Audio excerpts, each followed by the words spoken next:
Good evening, lovelies. How are we doing? Happy weekend. It is another Friday, which means after dark, which means I got to play. I was a Teenage Exocolonist again. And I'm looking forward to that. Been looking forward to that for 2 weeks.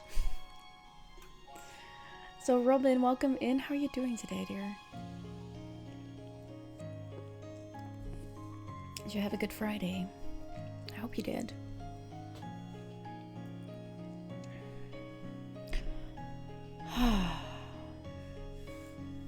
Yes. I have been fighting my brain this week.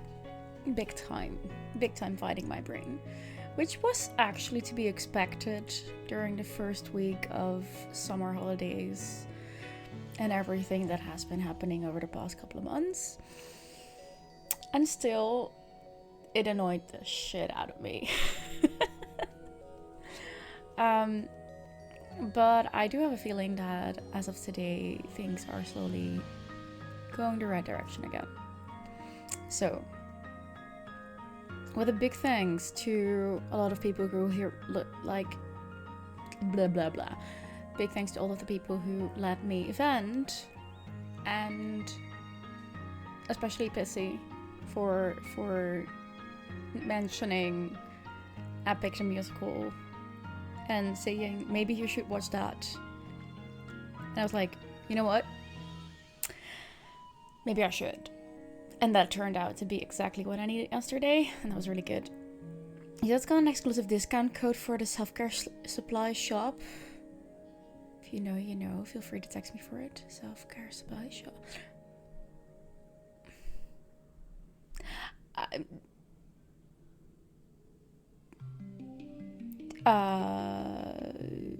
That really depends which one it is, Robin, but I'll hit you up in DMs later. Because there are multiple options that I can think of right now. I'm not sure which way my brain should go with this one. But it's all good. Still. But I'll hit you up in DMs after stream or during break or something. Oh, check. Yes. Haven't bought anything from there in a while. I'm not sure if I need anything. I have a look, and if there's anything I'm like, that's interesting, then I might indeed hit you up. Thank you for letting me know, though. I appreciate that. You neither? Yeah. I don't know. I will get a supply so far, I think. Oh. I like €5 on 25 and 150. That's kind of decent. Just need to see if I, one, find something there that I think is worth the money, and two, want to spend the money on that right now. Even with the discount. But I'll have a look. Thank you. You think it has multiple uses? That would be nice. Yeah, that would be cool. Right. Robin, are you someone who likes musicals?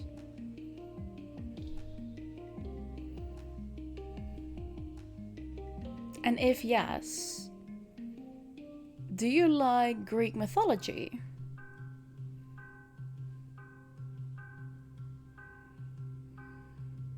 Because then I have something for you, if that's the case. If it's a yes to both of those questions, then I have something for you. Or maybe you've already seen it, who knows? You're not really into musicals, but you have a friend who likes it. Okay, fair. Epic, the musical, is on YouTube. Pretty damn good. Not a standard musical as we know them. Completely community-based, very, very well done. Very, very well done. I was speechless the first time that Sumi showed it to me, and I was like, okay. You've seen a play once that you love, but that was more theater, you know. Yeah, no, this is definitely mostly musical. Like the story is purely based in song. Like there is an animatic version of it on YouTube, with drawn animatics from community people. Pretty damn good, but you don't need the animatics to understand the story, because the story is in the songs. Big time. There's actually, I don't think there's any dialogue in between, if I remember correctly. No, I don't think so. Anyways, I'm gonna take you with me to the game. We're just gonna dive in, because I want to dive in, and I don't really have much to talk about at this very moment. So come with me. This is where we left off. Do we remember? With the new people coming in? The new group. Halo Colony. They're rebuilding. And then we have Tang decided to completely change up her appearance. And then, I don't know. Are there others here? No, not here. We have this dude here. Who is, what was his name again? Vase. I don't expect you to know this, but I'm kind of a big deal, Vase says. Sure, this is my first time planetside, but among the other recruits, everyone listens to me. So if you want to make a good impression on the others, you should try to impress me first. He looks you up and down. The operative word being try. And I really, really don't like him. So far. Nem is getting cuter and cuter. I love the way that she's growing out her hair. Nem fiddles with her personal defense blast cutter. Never thought I'd actually be using one of these, she says quietly. Guess we all gotta be ready to defend ourselves now. Yup. And then there is Dice, of course, who wants to talk to us. I love the fact that, yeah, the hoodie works. Hey Peach, welcome in. How are you doing today? You find Dice sitting in the mouth of one of the wall's drained sewers. In wet season, excess rainwater is diverted out here so it doesn't flood inside the walls. In the meantime, it looks like Dice has set up a little base here. With pillows and a stash of snacks. His alien communication device hisses with static. Hey Runa! Hi, welcome in. How are you doing today? Peach, you're doing okay. You have a very good lead on our job. That sounds great. Fingers crossed. Good luck. Dice looks up from his hollow screen as you pop your head inside the drain. Hey, Eleonora, he says quietly, before going back to the game you've been playing. You're eating a toasted Italian sandwich? That sounds great. What's on there? I have an idea, but still, what's on there? You haven't heard of it, he says, without looking up. I made it myself. Oh, I asked what he was playing. You squeeze into the narrow drain and sit down next to Dice. On his holopad is a picture of Martz, and you watch him drag a match from the sidebar and drop it on her face. Dice. Little animated flames wiggle over the picture, leaving parts of it looking charred. It's pretty crude, but you think you get the point. Where did you learn how to do that, or what happened with Martz? Ooh, either would be a good question. Runa, buttered and toasted ciabatta, creamy pesto, fried chicken, bresaola, fresh mozzarella, Havarti sliced cheese, arugula, and mango curry dressing. Pesto and mango curry dressing? That is... bresaola is air-cured beef. Check. So 2 types of meat, 2 types of cheese, and 2 very different flavorings with the pesto and the mango curry dressing. That's interesting. That was not what I expected. I hope it tastes good. I want to know what happened with Martz. Dice shrugs. Same thing that always happens, he says. He resets the game, then drags a bomb from the sidebar onto the picture of Martz. It explodes and the picture disintegrates. She put my name down for every appointment with the nano printer, because she thinks my clothes are always torn up and dirty all the time, he continues. So I got in trouble for wasting resources. Not cool, Martz. Not cool. Yeah, pesto bottom and mango curry top dressings, and very good. Nice. I tried to tell them it was her, but Martz never gets in trouble. Everyone likes her, he mumbles. But it's fine. I don't need anyone to like me. I don't care if they hate me. I hate them. Fair enough, Dice, but it's still not fair. Where did you learn how to do that? It's pretty simple, Dice says. The light from his holoscreen reflects in his eyes as he looks at you in the gloom. People on Earth used to make this kind of stuff all the time. And I have a lot of time to learn new things. Oh, I see. Dice goes back to playing this game, content to not to talk to you. I want to try. Sure, Dice replies. He links his hollow palm to yours. And you feel the haptics pulse as the game files transfer. You open the game and are presented with an option. Whose picture do you choose? I don't have an option. Apparently we're on too good a foot with everyone else. Not Martz. You load up a picture of Martz. Screw her. She's so bossy and mean. Dice is right, she's the worst. You drag a knife from the toolbox onto the picture. Thunk.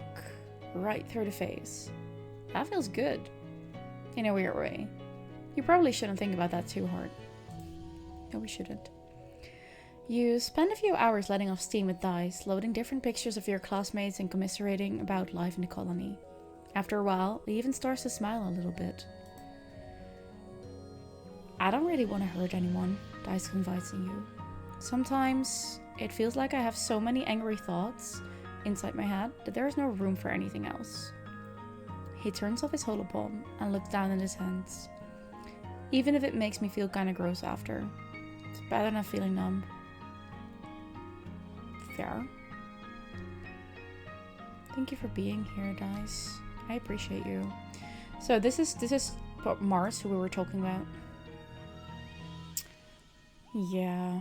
I mean, I do like her clothing style, but I don't like her. Martz claps in the lights as you approach. Eleonora, she calls out. Today I had a conversation with someone I haven't known literally since the day I was born. It was incredible. She claps her hands to her chest. They didn't know about the time I played Ingenuity in the crash play and forgot all my lines, or the time Kel's pants fell down, or the food fight we had in the Strato mess hall. They didn't know anything. We just talked, she exclaims. And we didn't run out of things to say. Fair, I understand your enthusiasm about that. This is one of the new people. This is Rex, and I think Rex is freaking adorable. Rex hasn't gotten used to life on the surface yet. You remember your first year. Vertumnus seemed so enormous, so full of dangers and mysteries. Well, it still does, but the shock eventually wore off. Rex still has that slightly bewildered look on his face every time he walks outside and the sunlight hits his face. It's so bright and warm. Hugs incoming. Yeah, let's do that. Rex throws his arms wide. Coach, I'm open, he laughs, catching you as you throw yourself into his arms. He spins you around and growls into your neck, squeezing you tightly. Excuse you? Well then. Baturi, hello! How are you doing? Welcome in. Thank you so much for that follow recently. I appreciate you.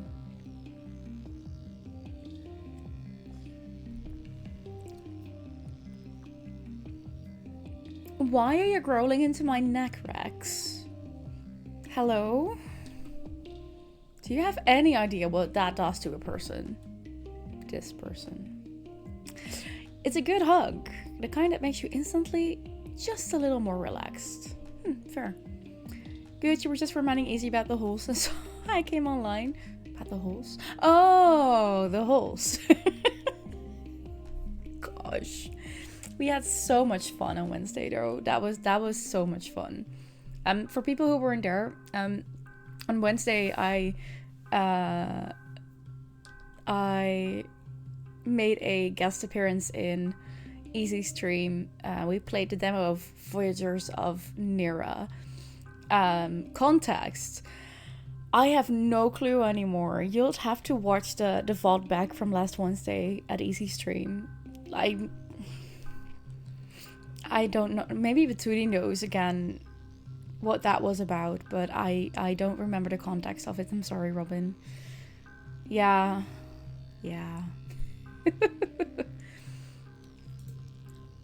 That was quite something. You're watching, but also not. Yeah, I understand. Another new person. Nomi. Nomi is running around, making pew-pew noises at things like they're shooting imaginary lasers. Which is fitting, because that's exactly what they're doing. Oh, hey, Lahidanora, they say, when they notice you watching. Do you want to play Laser Fable? It's so fun. No thanks, Nomi. You are cute, but no thanks. Everything was misunderstood to some more grown-up humor. Yeah, we were kind of unhinged last Wednesday.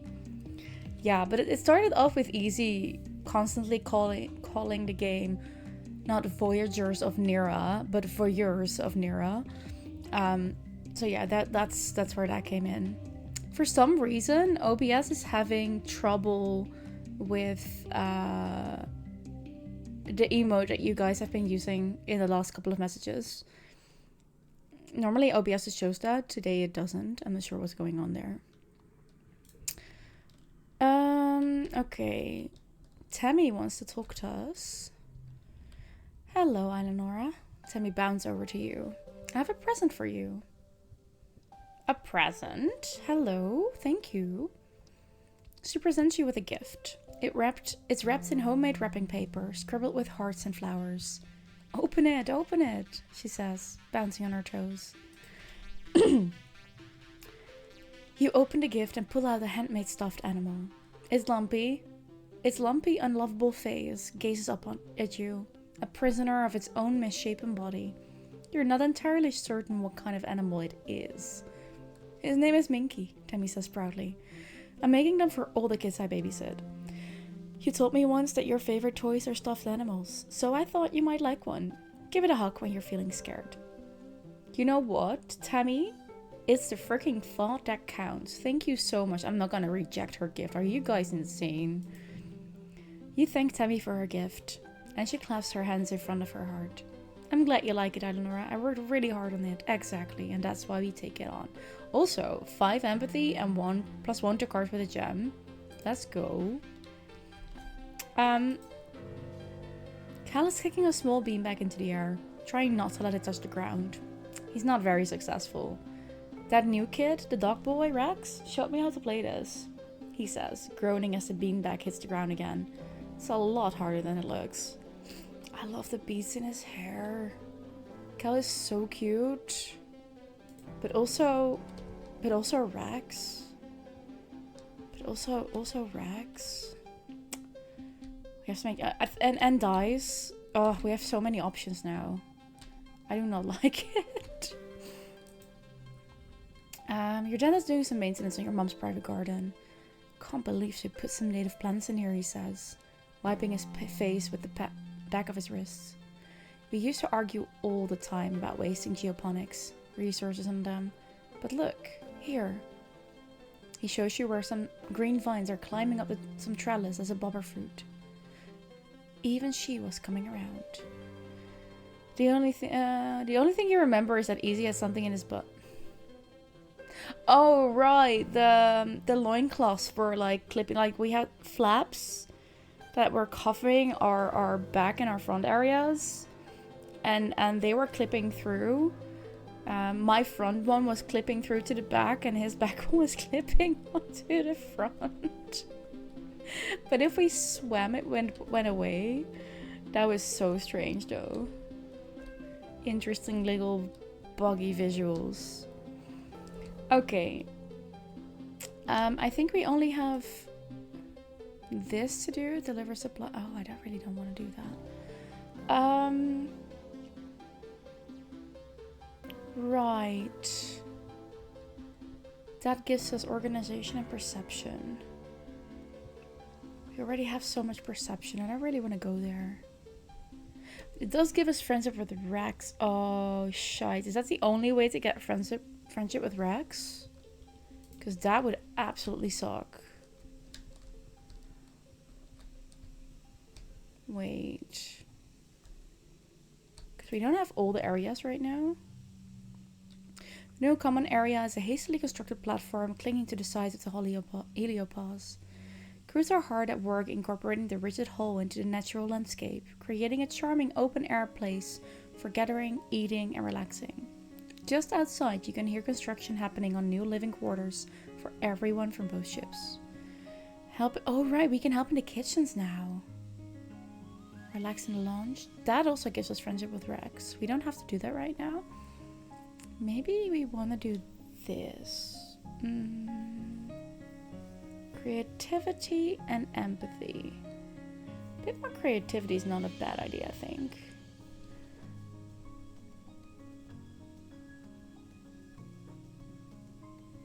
It's just friendship with Temmie, though. Wait. Oh, the relaxing. Yeah, the relaxing is okay. Then here.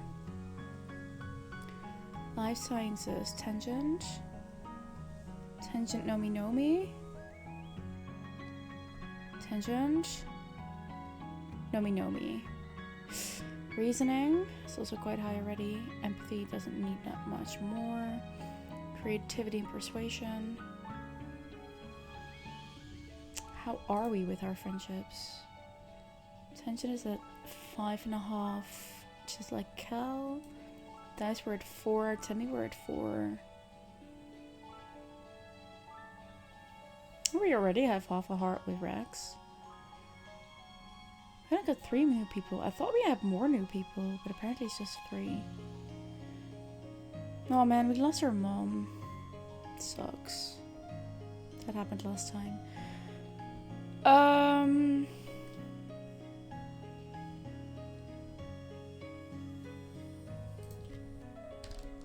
And then, if I'm not mistaken, this will give us Sports Ball is Anemone. Defense training is Anemone and Vase. Lookout duty, Anemone. And that's dice again. Oh, you must. Oh, why did I do that in Dutch? I'm sorry.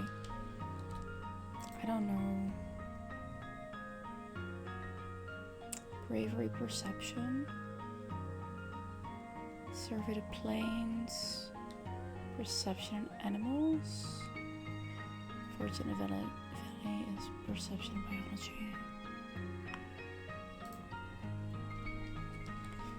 And then there's also, of course, we do have access to everything again. That's good. Shovel dirt, geoponics, toughness, and friendship with Kel. And this is biology, organizing, friendship with Kel. Kudos. You know what? We're gonna go for this one. You bring your mushwood samples into the lab. You're going to study these and revolutionize the use of mushwood lumber. Maybe. Study this. Mushwood. Yes.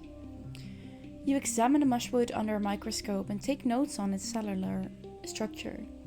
Part of the reason it needs to be harvested in wet is because the cells get so saturated that they lose structural integrity and turn to, well, mush during glow. Harvesting mushwood. Got a new card now. Studying the exact process by which the cells take in water leads to a breakthrough. It might be possible to hack the process and stop the mushwood trees from taking on too much water during wet. If they don't take on as much water, they won't take as long to dry.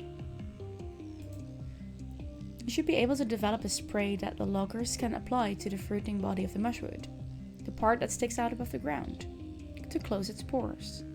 Reducing negative pressure in the body should stop it from pulling so much water from the mycelial network underground. This is great. Logging will be much more efficient now. Great idea. Get to work. Okay. Whatever card I put here gets another one.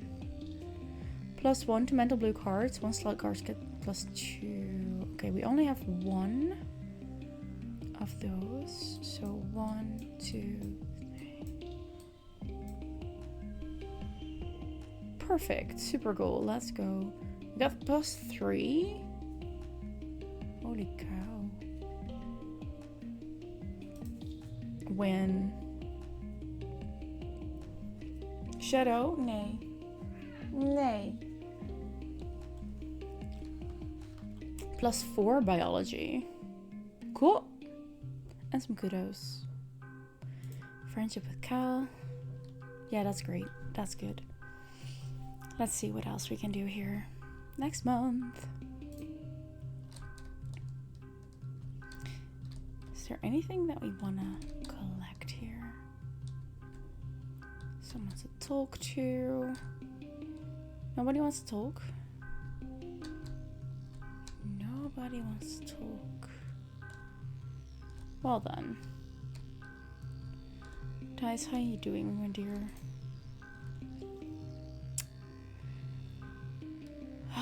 Dice looks haunted, with dark circles etched deep under his eyes. Why bother, he mutters, pulling his sleeves over his head fitfully. Why are we...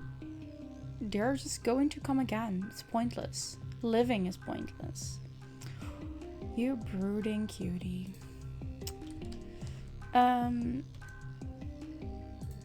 We have more friendship with Cal now.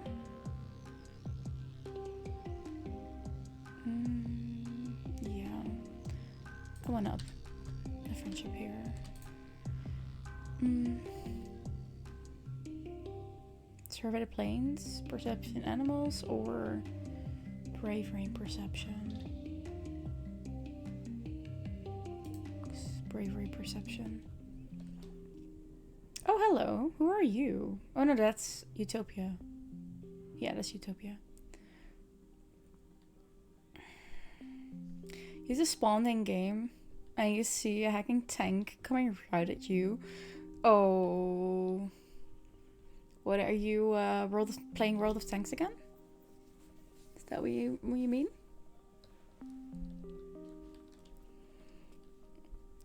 Chief Surveyor Utopia stops you and dies near the depot. Feel that? She asks. You can feel kind of ominous distant thumping, pulsing regularly through the ground. If you stand still, you can feel it vibrate up into your own body too, like a massive global pulse. Utopia says, checking out a readout on her Adapalm. I reckon it's naturally occurring, she concludes. But it's giving me the willies all the same. Oh. You two better check it out. Mind you stick together and take readings on the way, in case it's dangerous. You and Dice look at each other, excited.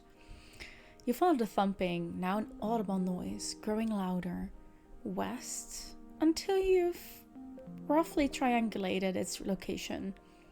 Battlefield 1 again. Ah, fair. I hope you're having fun though.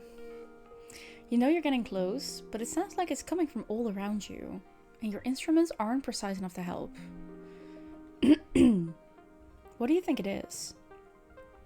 Dice presses hands. Aliens, he says seriously. You know what? You've got a point. We're on an alien planet. They're probably aliens. To us.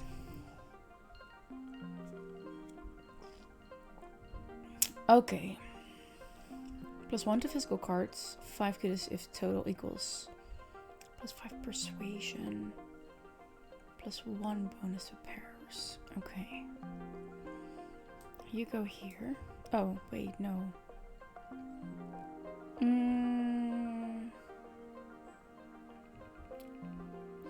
So far, yeah, since the heavy discounted game is fully alive again, easy to find matches, that's good. That's good.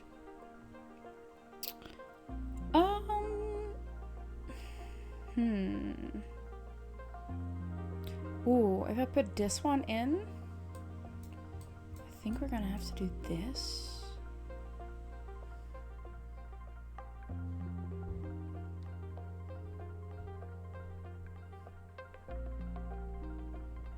Oh, it's only if we have a yellow challenge.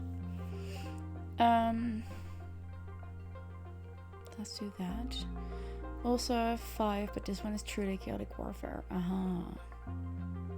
19 out of 63. That is not even a third yet. Okay, let's try though.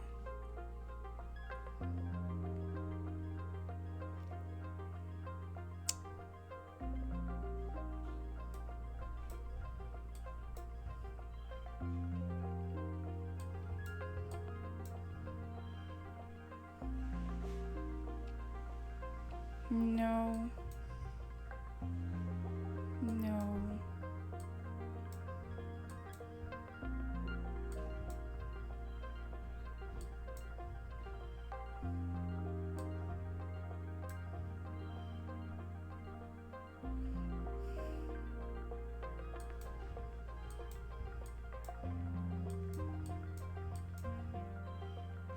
That brought us to 18.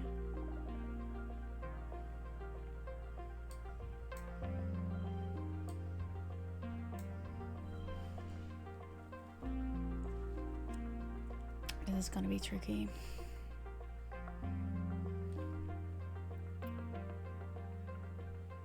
Wait.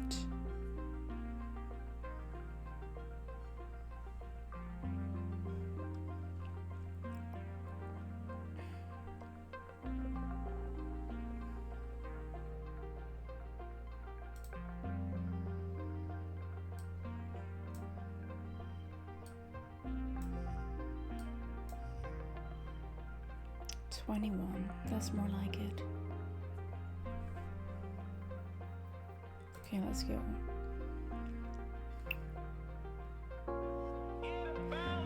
Brum Brum, thank you for that resub.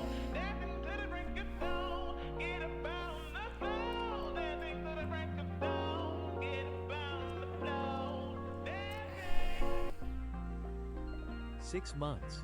Love this little cozy corner of the internet. Eilino love Eilino dance. Aw, thank you so much. I appreciate you. 6 months? How has it been 6 months already? It is a lovely little cozy corner, even though this game is not as cozy as you think it would be. It looks very cozy, and most of it is kind of cozy, but the red line, whatever you want to call it, through the story is kind of heavy. Hence the trigger warnings. That's a reminder for everyone who's in here who's new. If you don't know the game, check the pinned message. Please. Please do so. Your plant is growing? Yes, it is. Yes, it is. It definitely is. That is kind of how it works, right? The longer you're here, the more love you put into it, the more the plant will grow.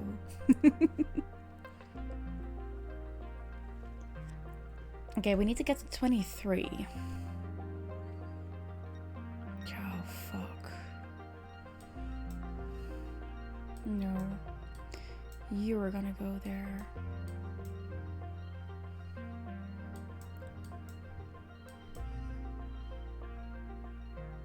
Man, this sucks. 17. What if I do this? That does... Kay! Hello! How are you doing?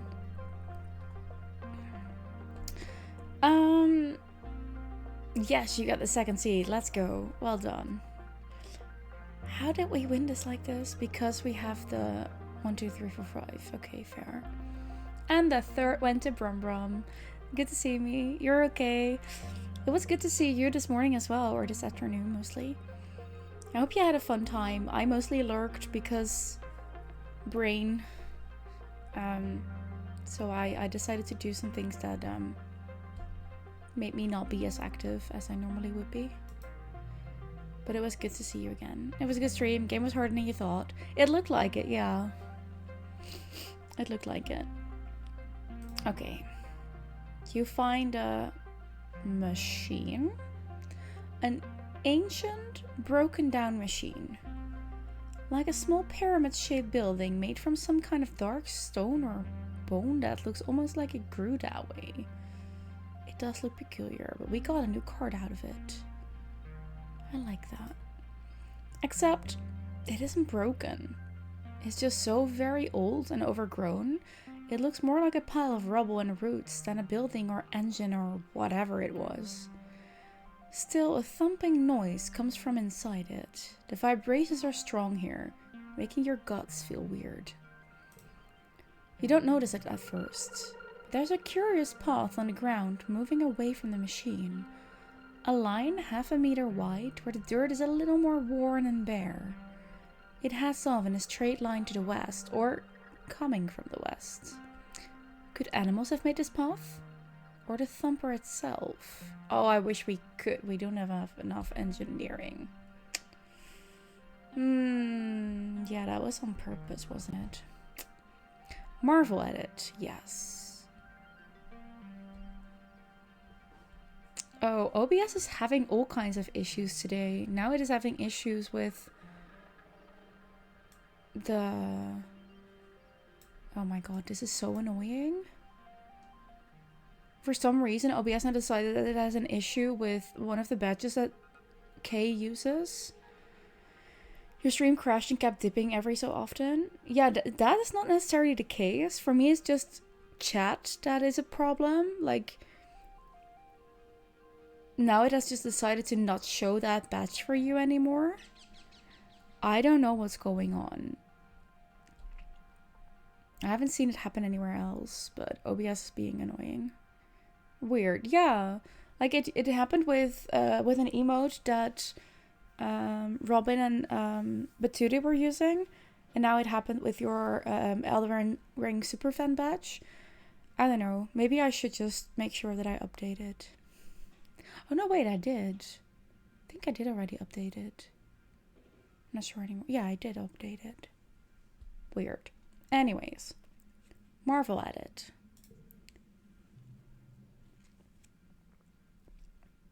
You run your hand over its pitted, vibrating surface. How could something so unbelievably old still work? It's definitely not natural. You can even see something like writing carved deep into the not quite rock. Dice starts making uns noises under his breath to the beat of the thumper. It's a pretty sick beat. That's so typically Dice. Eventually, you head back to share your findings with Utopia. Totally an alien civilization, Dice insists. Utopia scratches her head. I suppose. Maybe, she says. You said it looks ancient, right? Perhaps there could have been another civ here long ago. We have found other signs, but nothing active like this. It seems to be pointing west, or receiving something. She snaps her fingers. There's some right ugly ridge lines out there that have kept us from checking that direction, but we got gliders. And motivation. That's half the battle. She makes a note in her hollow palm. I'll open up the western resting ridges for surveyors, she says, and then grins. Whew. Say that 3 times fast. Western resting ridges. Yeah, fair enough. Thank you, Utopia.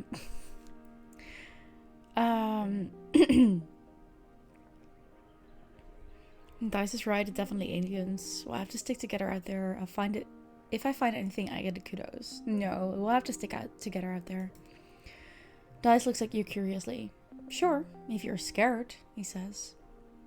Dice? I'm not scared. I just know that I do not want to do that alone. Just so you know. Ooh, keep exploring, please. That was just the first part. Let's go. Ooh, we used that one. Now we have a new one. Plants grow fast during pollen.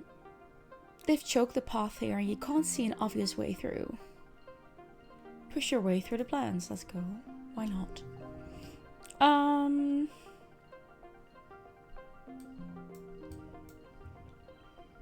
Oh, you two are gonna be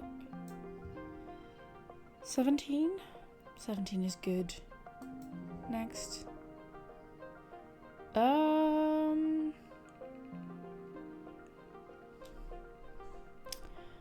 Okay, so if this is the highest... Yes.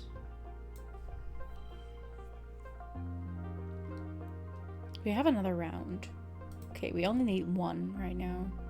So that's fine. 1, 1, 3, 3, 4. Super goal. Let's go. Okay, that was easy. You find a good stick and whack, whack, whack your way through the tangle of new growth. Take that, nature. Getting lost in the fog.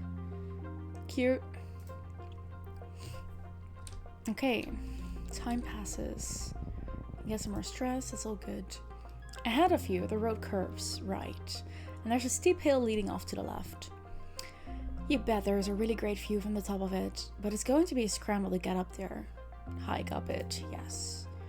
You'll leave your pack in some bushes at the base, so you'll be lighter on your feet and then start the trek. It's tiring and even steeper than it looked from the bottom, but some broad mushroom-capped trees provide shade. The view from the top is spectacular. You can see all the way to the colony walls in one direction, and down to a little sawmill in the other. Then you spot it. The rock. The most perfect boulder you've ever seen, teetering right on the edge of the slope you just climbed up. It's almost as tall as you are and must weigh at least 2,000 kilos. But it's practically teetering there. You think with enough muscle you could push it over. Resist the temptation, that's not gonna do any good. Not today, Rock. Not today. Absolutely not today. Another egg. Ooh, animal. Let's go. Hopeyes are usually docile little creatures. They don't even come up to knee height. They eat grass and hop away when you come near. But something has riled this group up. You see them fighting each other, getting in close, then rolling onto their backs and kicking with their big foot, punting each other up to 2 meters away. It's neat behavior, so you sit and watch, until you suddenly realize you're surrounded. They've stopped fighting with each other and are all staring at you. They pounce. We're gonna defend ourselves. Why are you all coming at me now, eh? What's that about? 1, 2, and 3.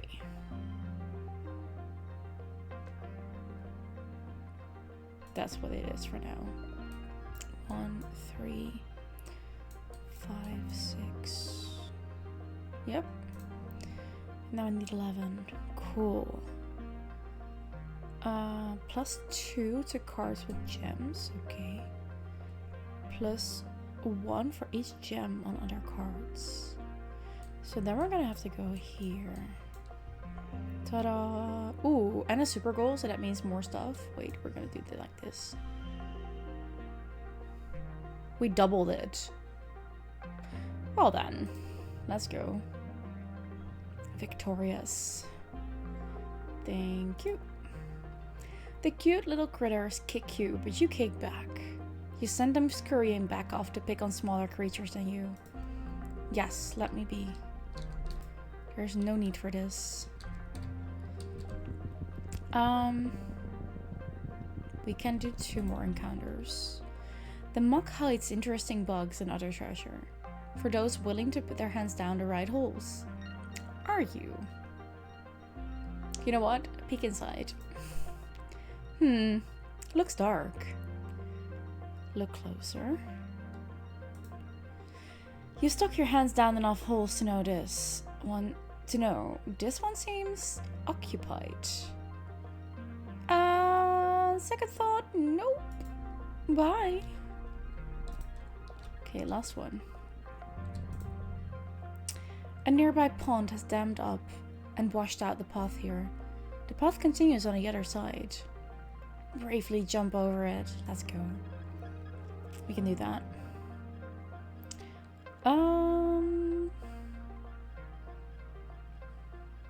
For each unplayed card.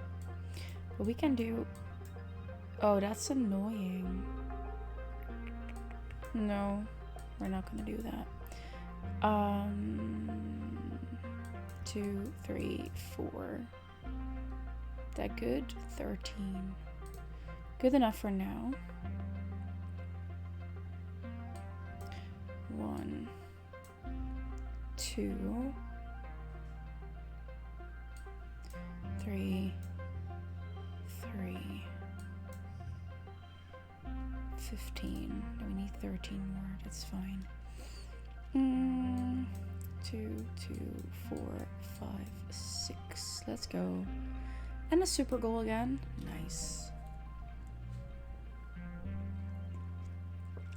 Done.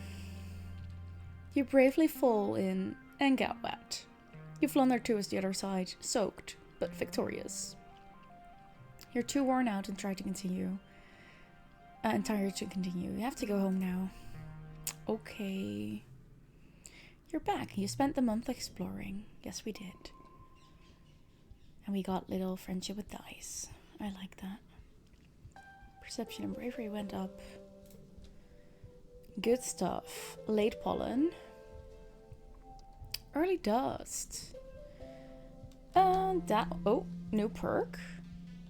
Extra card. Oh, from bravery. Ooh. Draw an extra card at the start of challenge. Effect stacks.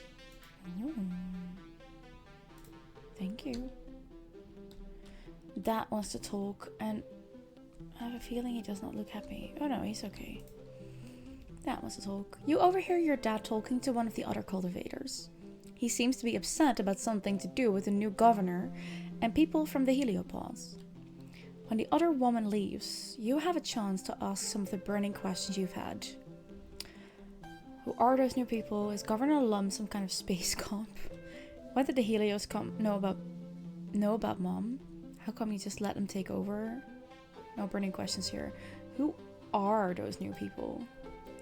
Your dad looks startled and tries to muster a friendly smile. You overheard us, Igido. Listen, Eleonora. He hesitates and looks around nervously as if afraid you're being watched. You're just going to have to trust us adults on this one. There are things you're still too young to understand. Sorry, but how old were we again? 15. Yeah, no, I'm not too young. I thought the same about myself once, your dad says gravely. I was wrong. The Helios came here just like us, looking for a better life, he tells you. Some of them had other reasons too, but now that they're here, we have to learn how to work together. When your mother and I were young on Earth, we learned a hard lesson. He gives her a smile. We learned a lot of hard lessons. Prim, hello, what is going on today? Hi. 13 months? Thank you. I appreciate you. Thank you for the resub.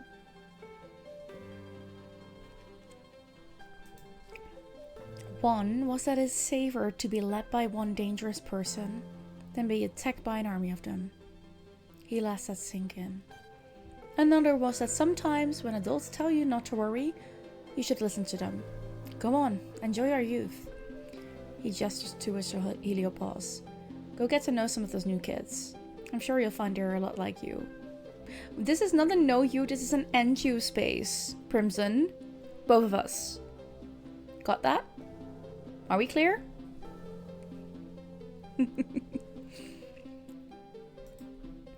Before you can say another word, your dad is called back to work.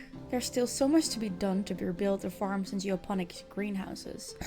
And you can see people from the Helio helping him. Maybe they aren't all that bad.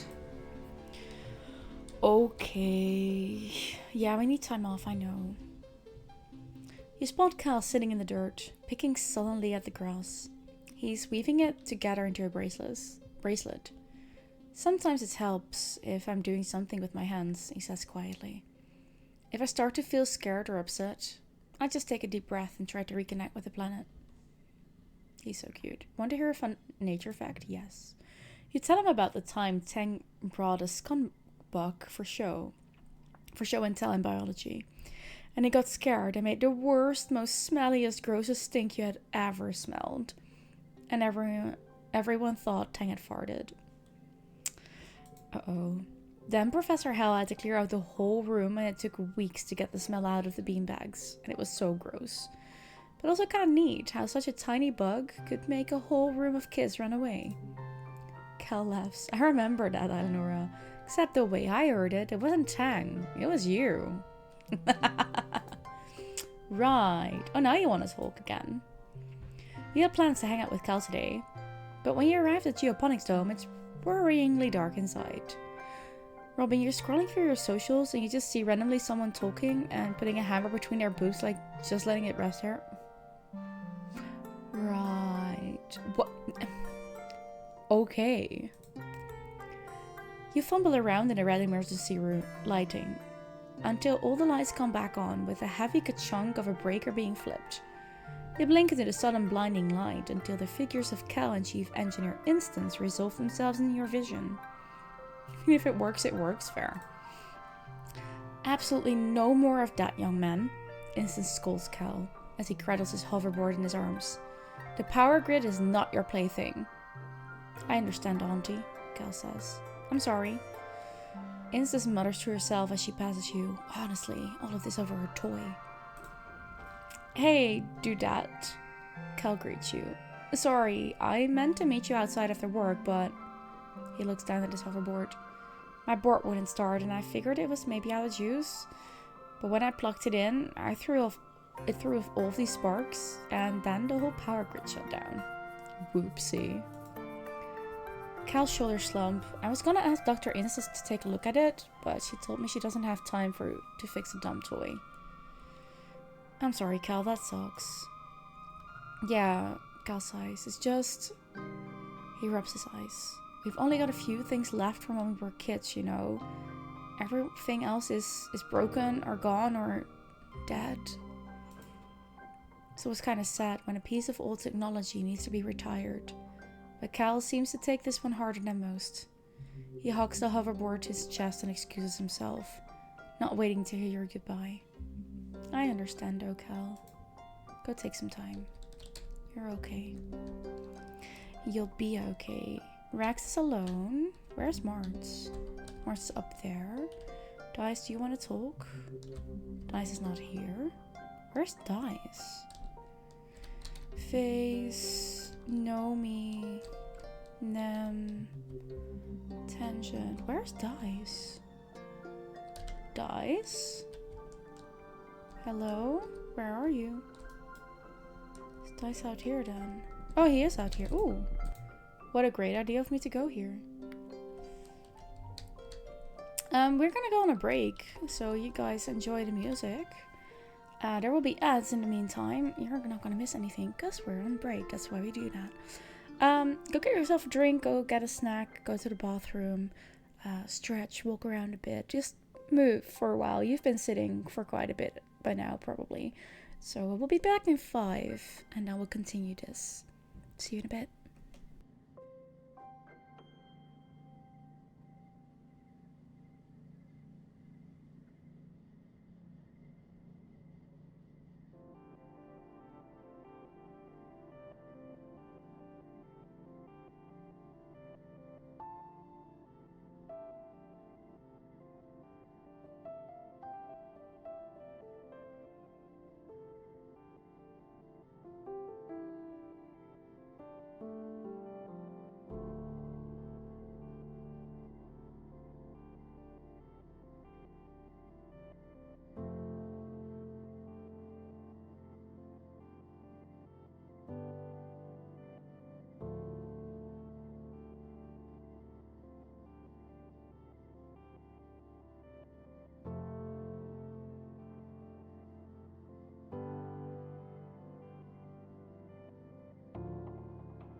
Thank you for sticking around.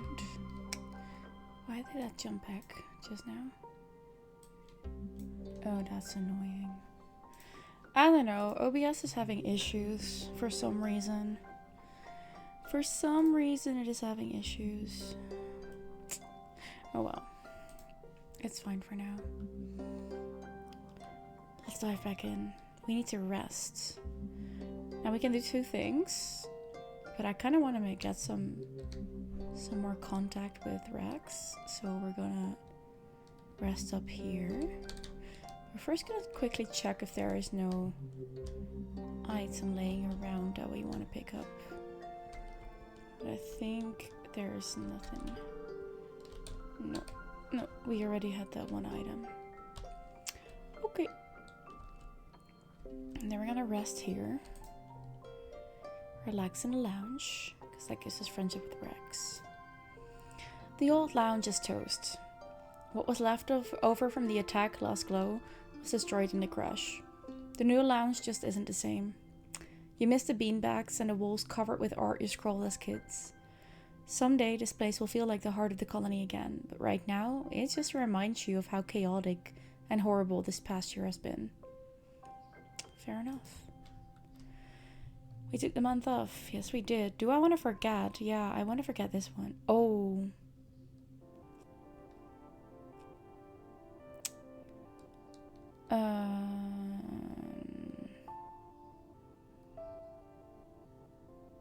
No, let's do this one. Forget. Yes. The Fructunalia Festival is a welcome day of normalcy in an otherwise chaotic year. Despite some lingering rivalry between the two factions, Fructunalia is a chance for the Helios and the Stratos to come together and appreciate the bounty of the planet. At least, that's what the adults say. As Governor Lum takes the stage to address the colony, you can't help but notice the crowd has segregated itself according to their ship of origin. Rex shoots you away from over on the Strato side, and Nomi makes a silly face. A face is surrounded by other young soldiers, all looking sharp in the Heliopause uniforms. With Cal standing beside you, you wonder if the two ships will ever feel like one colony. We'll have to see. A fanfare plays over the square's announcement system. Lum's honor guard do a complex drill with their drone rivals. Dude, get a shirt that fits you better. We don't need to see that much of your chest. Greetings, people of Fortumna, Lum says, his voice ringing out over the square. We may be far from our beautiful Earth, but we can still celebrate and be thankful for what we have here. We've worked hard to save this beleaguered little colony from the brink of destruction, and should be proud of our work. The Helios cheer. Your side of the square is more quiet. I know some of you have been asking, Lum, how are you going to do it all by yourself? How are you going to run the colony, solve everyone's problems, turn this planet into a paradise, and look this good? Oh, come on. Lum strikes a pose to a smattering of polite applause. Luckily, most people think the same thing. Well, I have the answer for you, he continues. The old council made a lot of bad choices. Excuse you? Like illegally leaving Earth. But I believe in second chances. So I've appointed the original department heads to my own council, Lum's Council 2.0. Better not disappoint me, he laughs and makes finger guns to the department heads at the foot of his podium. Sting your toes, Stratos. I really don't like him. Also, what? Illegally leaving Earth? What do you mean? We were chosen. I also want to promise everyone here today that we're going to make Vertumna safe for humans. Lum says, the next time those bastard Xenos attack, we're going to blow them to so many little pieces there won't be enough left to wipe off our boots. We've already got the defenses, he says, gesturing broadly to the new, taller, thicker walls. And we're building homes for everyone. Homes where people can raise children again, knowing that our military men and women are keeping us safe. Big cheers from both sides this time. Some of the colonists are around you even have tears in their eyes, especially those who lost family in the last attack. Lum goes on for a while, lionizing the Heliopause's military strength and casting subtle digs at your failed colony experiment. Finally, the crowd disperses to set up the square for the afternoon festivities, some traditional and some new. At the tables, Aunt Anne and the kids are setting out the spread for dinner. There's an unimaginable amount of food, thanks to the Heliopause's huge ration surplus, and the piles upon piles of xeno meat from the hunting parties, for those who can stomach it. Anne is all smiles, clearly making an effort to move on, as Lum mandated despite still mourning her lost son come. But not even the festive atmosphere can force a smile into Nem's face.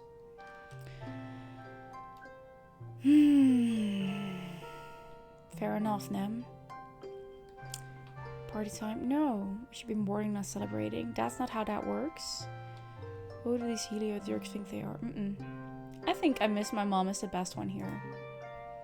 Kel holds a massive tureen of stew onto the table. Yeah, me too, we adds quietly. She should have been here to see this. I think she'd be really proud of how hard we worked in geoponics.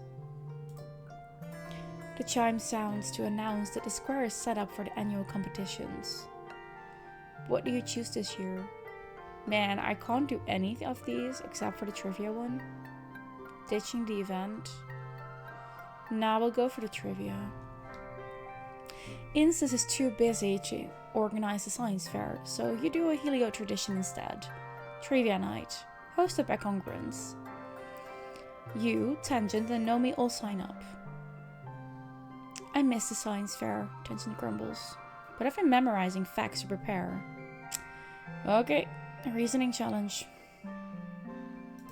We'll see.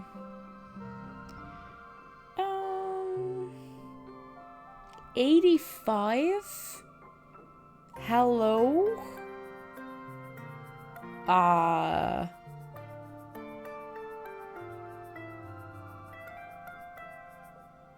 One tormental blue card plus first collectible use is free. Right.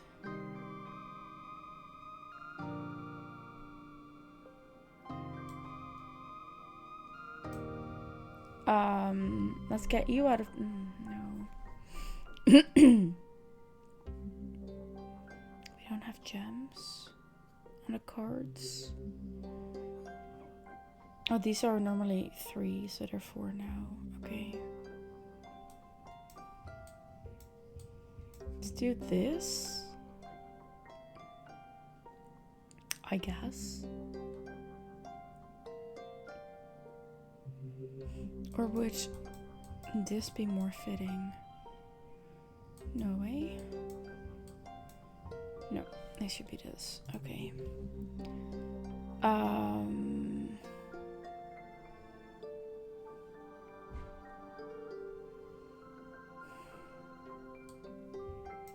2, 3, 7, 4, 5.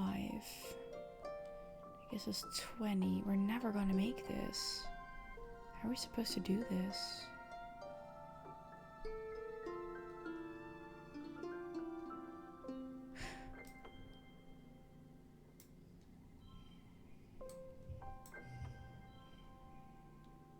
Yeah, that's the best we can do here. Yeah.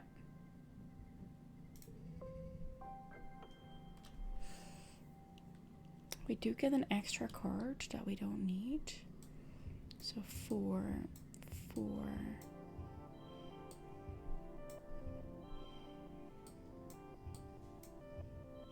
Shite. I don't like that. That's annoying. This is 1 extra. What if we do it like this? Wait, that makes it 31. This makes it 27. 31. Okay. Wait. Wait, but that costs me 4 points, doesn't it? Yeah. Still not enough. No, it doesn't cost me that much. Add +2 to a card.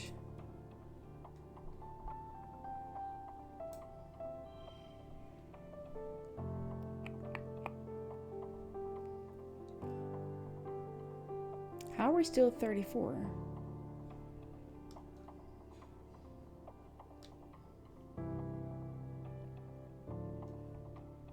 Okay, we're gonna do this, I think.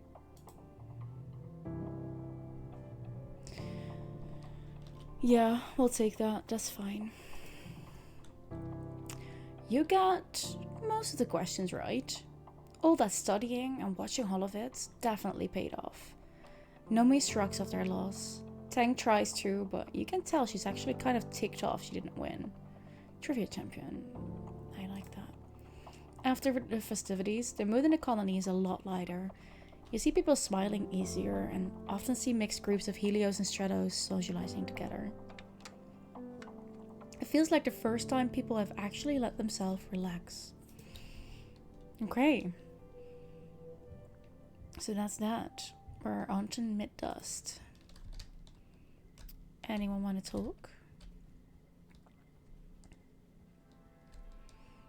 No, nobody wants to talk. I think we only want to talk if we are like upping friendship with each other. Where is this going actually? Oh, down there.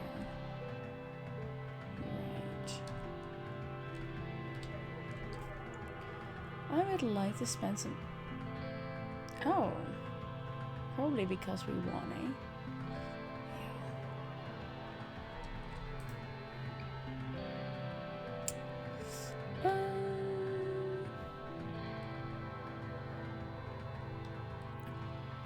Let's see.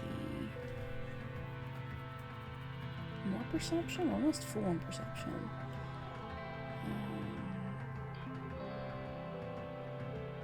The rich. Perception and engineering. Oh, that's a good idea. Yes, let's go.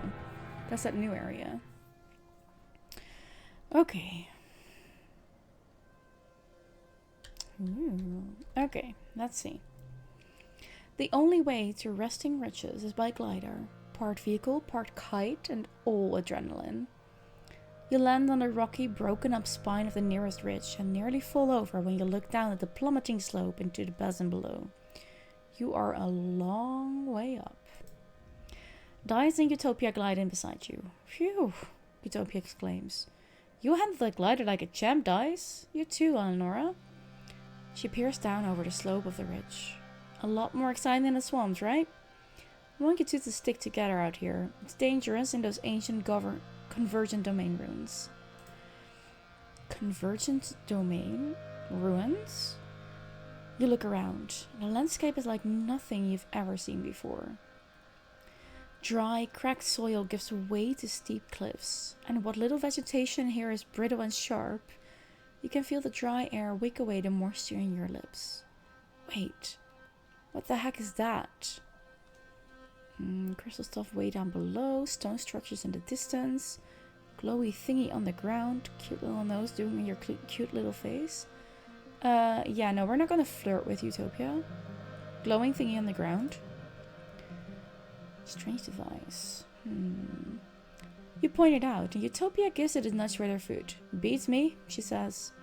You unearth the object, and it's pulsing with light and warm to the touch. Hold up, Utopia says. Don't just go picking things up, Eleonora. It could be radioactive, you know. Utopia waves her holopalm crystal over it, and then checks her interface. Only a little, she concludes. Whatever it is, it looks old, like thousands of years old. We've been digging up glowing gases all over this region, but got no clue what they're for. You hang on to that one. Maybe you'll figure it out. Oh, well, okay. And what is that? Stone structures in the distance? Well, there are buildings here, Utopia says. Traces of them, anyway. Maybe 10, 20,000 years old? We sure didn't put them there. Dice lights up at the prospect of doing alien archaeology. We've checked them out, but not thoroughly. Mostly just trying to get a feel for who lived there and why they ain't here no more. Based on some glyphs, we started calling them the Convergent Domain. Whoever they were, they built things to last.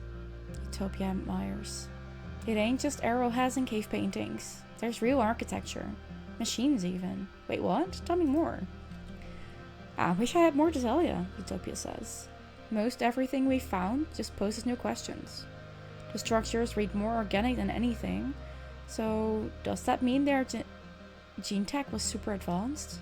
As for this place, we think it was some kind of solar network for them, she says, squinting up into the two suns.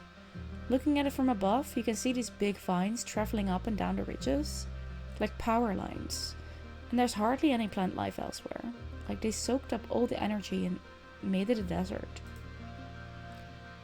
But what they used that energy for, she says. And if there was a civilization so big and so advanced over Tumna, why can't we find more traces of it? Where are the cities? What were them thumpers for? What happened to them all? She's right. That's a lot of questions. Maybe you can help find some answers. Oh, okay. And that crystal stuff way down below? Oh, those, Utopia says, pointing to a crystal formation so densely packed into the ravine that it looks like a sparkling river. More outcroppings of crystals decorate the slopes. They're all over the place. Be careful with them. I'm not sure if they're animal, vegetable, or mineral. She points off into the distance. There's a big island of them over there, like a glacier. Covers the whole damn place. Might be related to the conversion domain, but we ain't sure yet. So anyway, those ruins are the main thing we need you to survey while you're out here, Utopia says. But keep an eye out for anything else weird. She claps the dust off her hands. Well, my job here is done. You're all set, kid. Try not to fall off a cliff. Dice jumps back on his glider too. As usual, he's going to scout on ahead and catch up with you later. Thought we were supposed to stick together, Dice. Hello? What you doing? Okay, well, let's go. A precarious natural land bridge drops down sharply on both sides. You kick a rock over the side, but don't hear it at the bottom. Do you cross? Cross the bridge very carefully. You shuffle across it slowly, examining the cracks and sticking to the solid places. You accidentally send a few more pebbles skittering over the edge and think, better them than me. That's Rex. That's a cute drawing. I love it. Cool. Left or right? Right. This one. Let's go. You come across a particularly flat area, a large field of obsidian. Well, obsidian is the only word you have for it, but you've never seen obsidian this bright. It's like a rainbow trapped underneath its glossy black surface, like the entire ground here is polished black opal. The field glints under the sun at certain angles, momentarily blinding you. It looks slippery and shiny. Skate on through it, carefully walk around the edges, find another way around it. Bravery challenge? Bravery is not high. Going for the challenge. One slot will turn cards social. Okay, so this will always become social.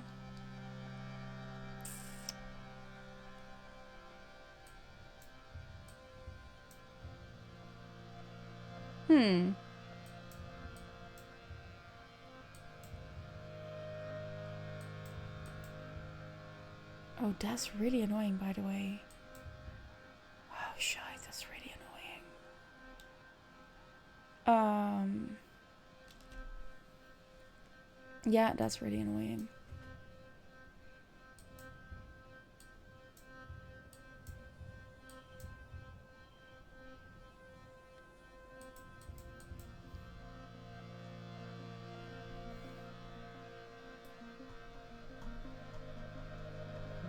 So these are gonna have to wait until I have these three opened. Yeah.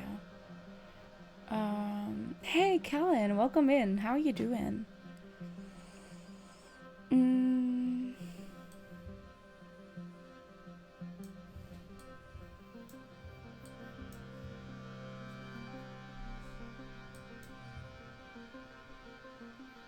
14, 15.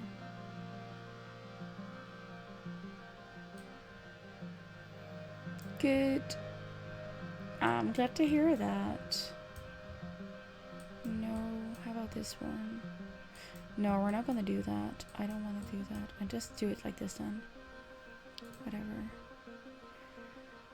Oh, that's annoying. I can't stick to those.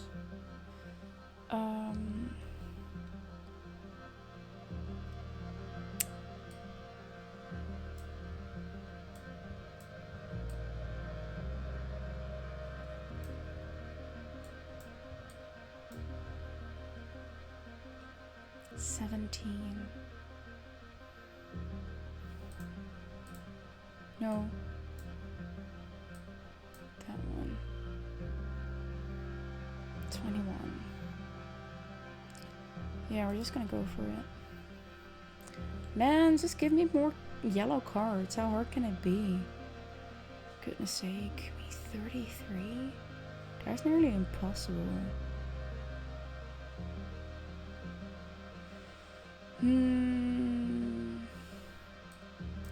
4, 5, 8. Can I make... Can we make something into a blue one? No, we can't.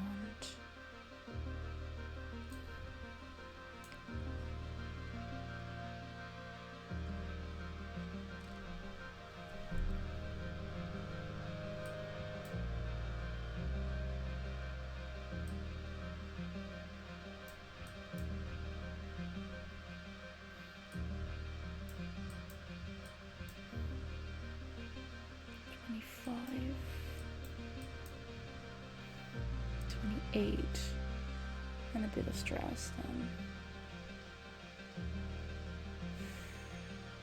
I think so.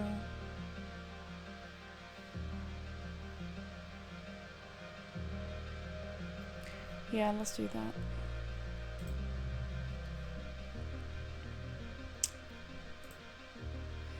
You take off your shoes and glide around in your sock feet. You take a tumble and get a little bruised.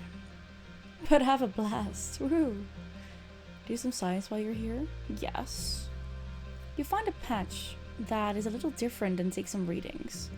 You confirm the material is not natural. It must have been created by the convergent domain, because it's the same stuff they made the thumpers out of. Silica, mixed with some trace organic elements. By looking at striations in the cliffs nearby, you determine that this entire region used to be covered in a thick sheet of this dark glass rock.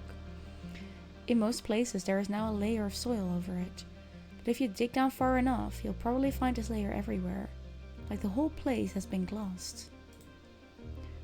No wonder there are so few plants here. The convergent domain must have paved this area to discourage plant life from growing. All except for the crystals, which seem to sprout happily from the obsidian pavement. Okay. No items. Too bad. A beautiful little locust lands on your arm. It calmly washes its face with its forearms and vibrates its wings like it's cooling off. Aw, the poor little guy is all alone. You know what? Let's befriend it. Why not? Okay, so you're giving me a red challenge, and then all I have is one red card. Yeah, sure. Makes sense or something. What the hell?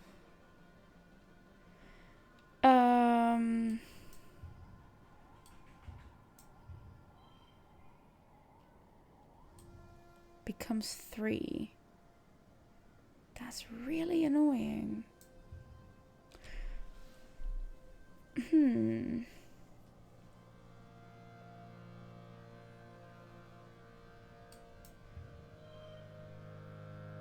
17, 11. Yeah, let's do 17 then.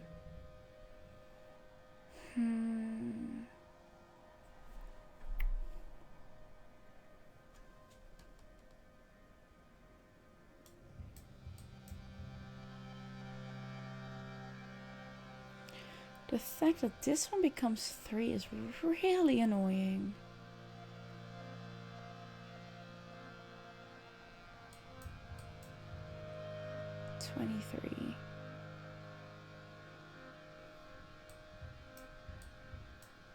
That's also 23. Let's do this one then.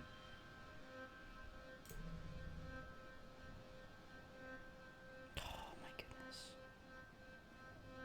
Yeah, but I don't want to do that. Keep between rounds. That's kind of cool.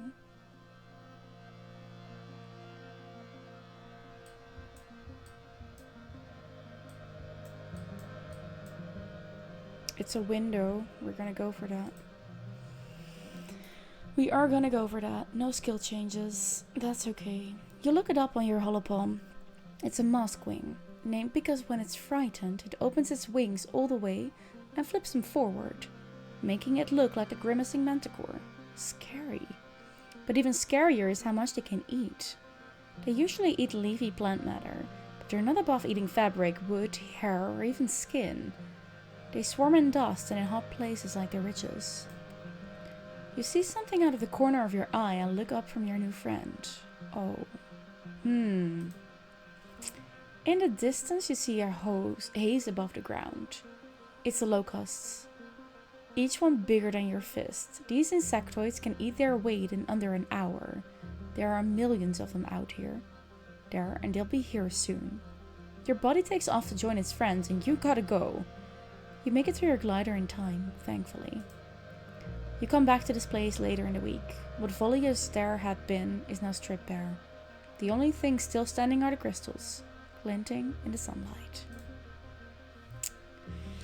Oh boy. We can do 2 more passes. Oh? Now we're walking around here, it seems. Can go that way, or... This is back to where we came from. I'm gonna go this way. Every so often, you see absolutely massive creatures here. Like giant snake dragons with thousands of legs and shimmering scales. They're so large that if one crosses your path, you're in for a wait. Which is exactly what you're doing. The gargantuan dragon has been slowly lumbering over this ridge for at least half an hour. Its body disappearing into the heat haze of the chasms on both sides. Its feet slowly undulate across the cracked soil, making shushing noises and scattering boulders in its wake. Climb up on its back? You know what? I want to try. The creature is moving more than slowly enough for you to climb up, using its large soft spikes as handholds. It's going to take hours to get anywhere interesting, but from up on its back you can see further. Also, there are other creatures up here. You've climbed up right next to a cluster of dwarf moths. Heads tucked under their wings like they're sleeping. And in the other direction, there's even a bush bug. Or rather, it looks like a pile of rocks and some twigs. Wait and see where it's going. Climb down the other side. Oh. Wait and see where it's going for a bit. Centimeter by centimeter, the Goliath makes its way into the chasm. You feel the air grow thicker and less hospitable, until the sheer density of the heat and the drought make you feel genuinely concerned for your safety. You climb up the creature's back segment by segment, until you're back on top of the ridge, then drop down on the other side. Phew, scary. But at least we tried. That one? Or... Oh, yes. Crystal cluster. Let's go. I want this one. You're trudging along when suddenly you're buffeted by a hot wind. No, like a very hot wind. Lethally hot. The ridges are already baking, but all of a sudden it feels like you're trapped in a nuclear reactor. Your skin dries out and your lips begin to crack. Your eyeballs feel like sandpaper. Find the source. You take careful readings from a distance, triangulate them, and discover the source of the wind. A red, sports ball-sized crystal emanator, hidden in a small crevice. When you smash it, it doesn't shatter like crystal. It almost looks as if it could have been organic. Was it some kind of defensive barrier? Yet another weird mystery of these ridges. Why did we smash it? Why did we smash it? That is stupid. Yeah, we will go home. Why did we smash it? I did not consent to that. Sad times. Mid dust to late dust. Okay, we need to rest.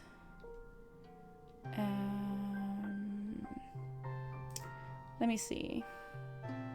How did we make... Oh, we made friends with Nomi due to the... Yeah, I understand now. Dice? Dice. No, wait. Let's see if anyone wants to talk.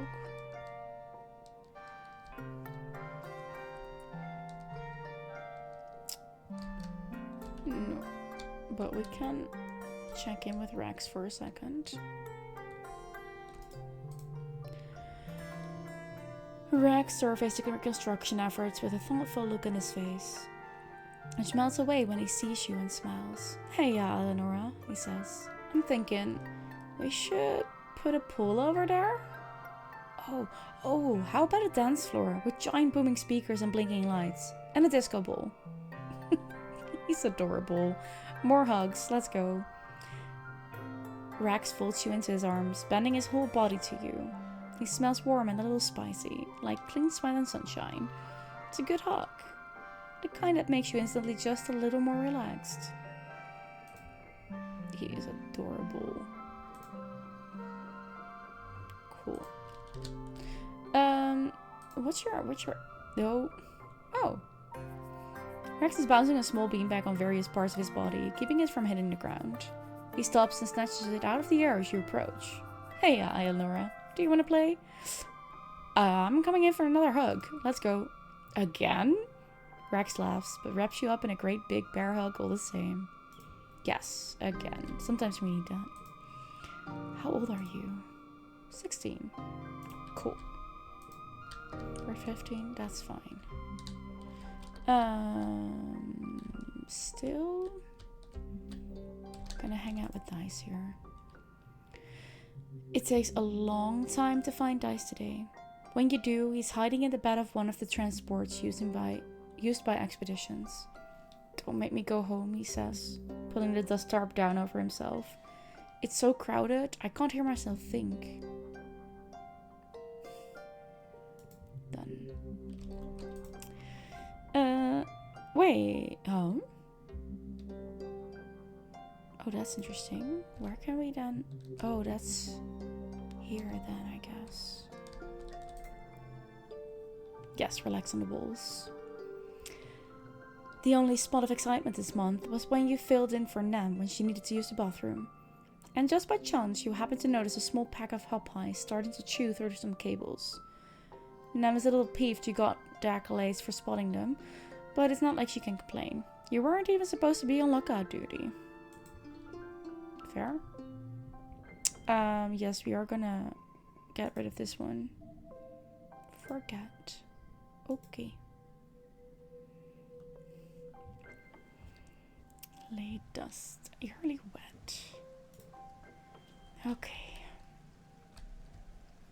Anyone? No one.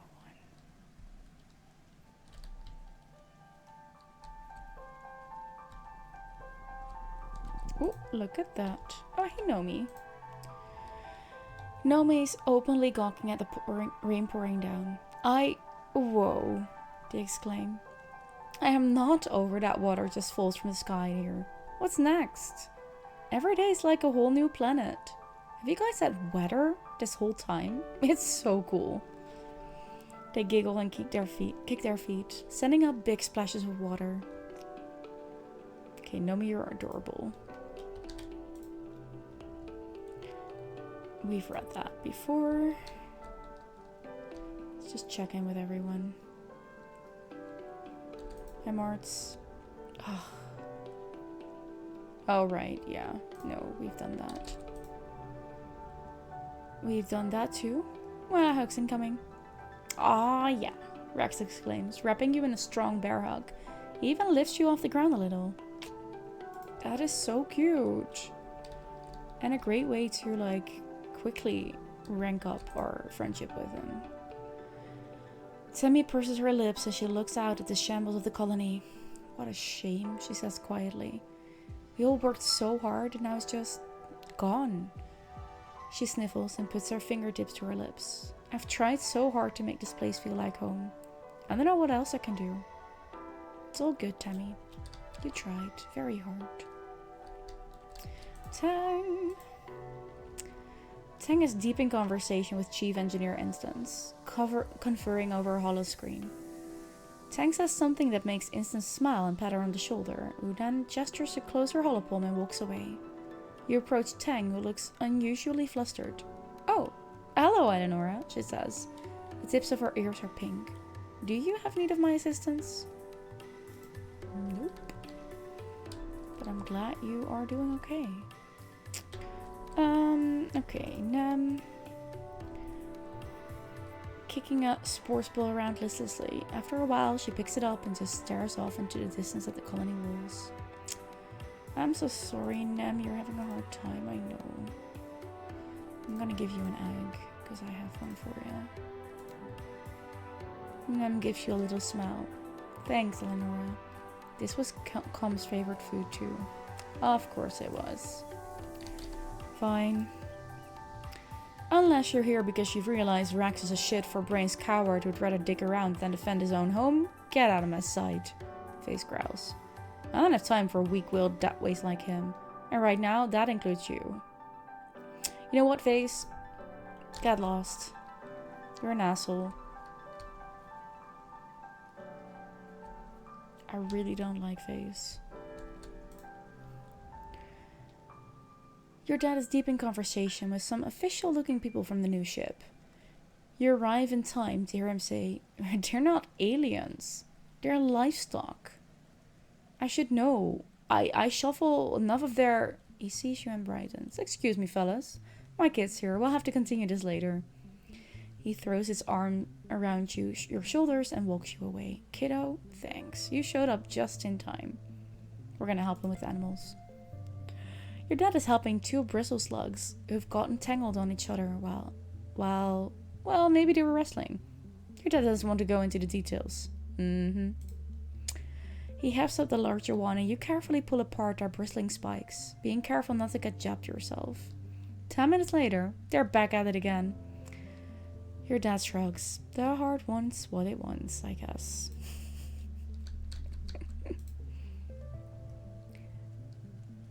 Oh yeah. Let's give him the other egg. Yeah, sure.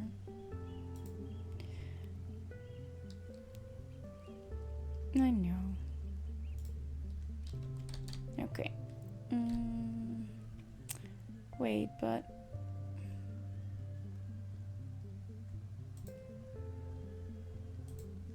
Collectibles. Cake, strange device, crystal cluster.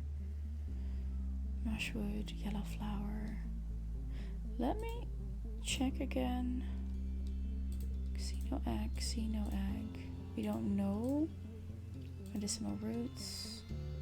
You like the crystal clusters. You like the yellow flowers. And we don't know what these ones like. What would Rex like?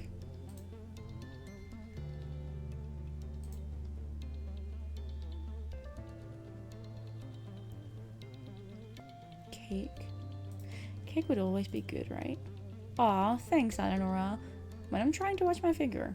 He jokes, pointing to his belly after he hands the cake back. Try me again on my birthday. I won't be able to resist.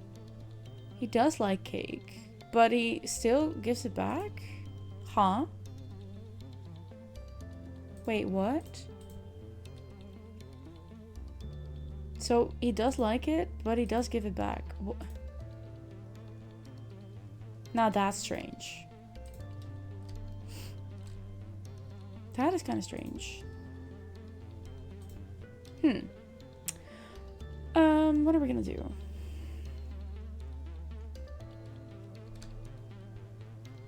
I think we're gonna go here for something with empathy. Help in the kitchens? Creativity, empathy. That sounds like a good idea. Yes, please. Kel likes to stop by to help you test the food, meaning he's just looking for snacks. His excuse is that he's a growing boy and he's all the food he can get. He's not wrong though. He is not wrong. First collectible use is free. That's fine.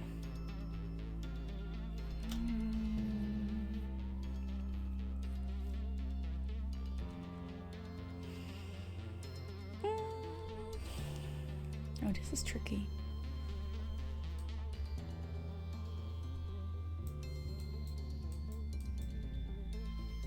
Oh. Why would that one be extra?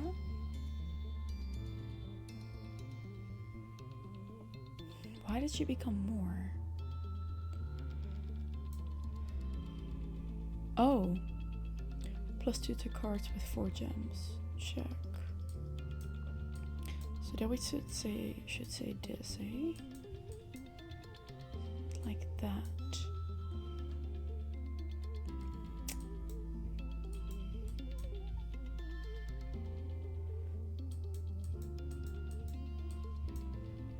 How about that?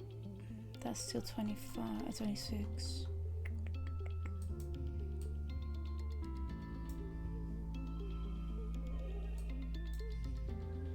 That's it. Yeah. There we go. You work well this month. Plus creativity. Yay. And lots of kudos. That's good. Good.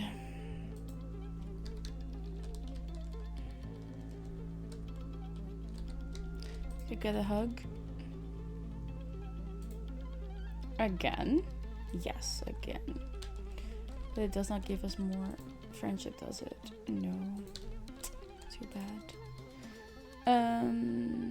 Visit the supply depot? Yes, please. Plus wonder cards.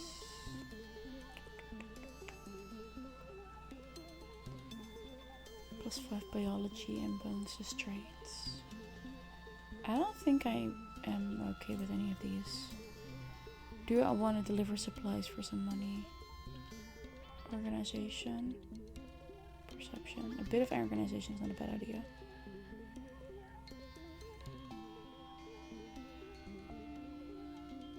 Sure. The mood is somber as Mars calls the secret Fun Times Club meeting to order. Anemone won't be joining us today, she announces. Or, probably ever again. She told me she's too busy with training and stuff, and she didn't want to do any more sneaking around. She sniffs dismissively. It's okay. She was kind of a square anyway, but we need someone to replace her. So we're going to investigate the people from this new ship, she says. What do they like? What do they like to do for fun? More importantly, can we recruit them to the SFC? Mart stops and holds up her finger. Oh, and it's just SFC now. Secret Fun Times Club was okay when we were little, but we're practically adults now. Okay, fair. What about the new governor, Lum? Tang asks. I know he's technically an adult, but he's fairly young. It would be beneficial to have someone with some actual clout on our side. Mart gives Tang a withering look. We already have someone important in the club, Tang, but thank you for your contribution. She crosses her arms and thinks. I mean, Lum's alright. Kinda dumb, but, like, you don't have to be smart to be hot, you know? Of course she thinks he's hot. Can't believe Utica just let him be in charge. I've listened in on some of his council meetings, and they're all total chaos. It's like he has no idea what he's doing. That's kind of mean, Mart, Temmie says. I'm sure he's trying his best. We should invite him over for snacks and tea and see if he needs help learning how to fit in. And, should we be trying to have fun, not getting involved in politics? On that note, who do you approach to join the club? I wish I could approach Rex, because Rex would be cool, but we don't have 10. Nobody. You haven't really clicked with any of the Helio kids, and you know better than to suggest an adult. Get to work. We're gonna deliver some supplies. Okay. 5 cards.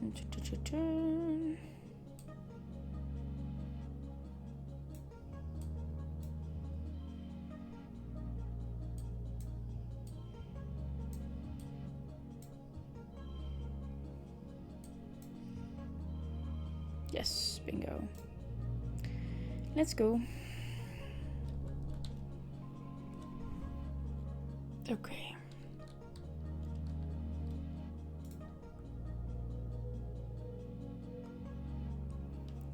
Okay.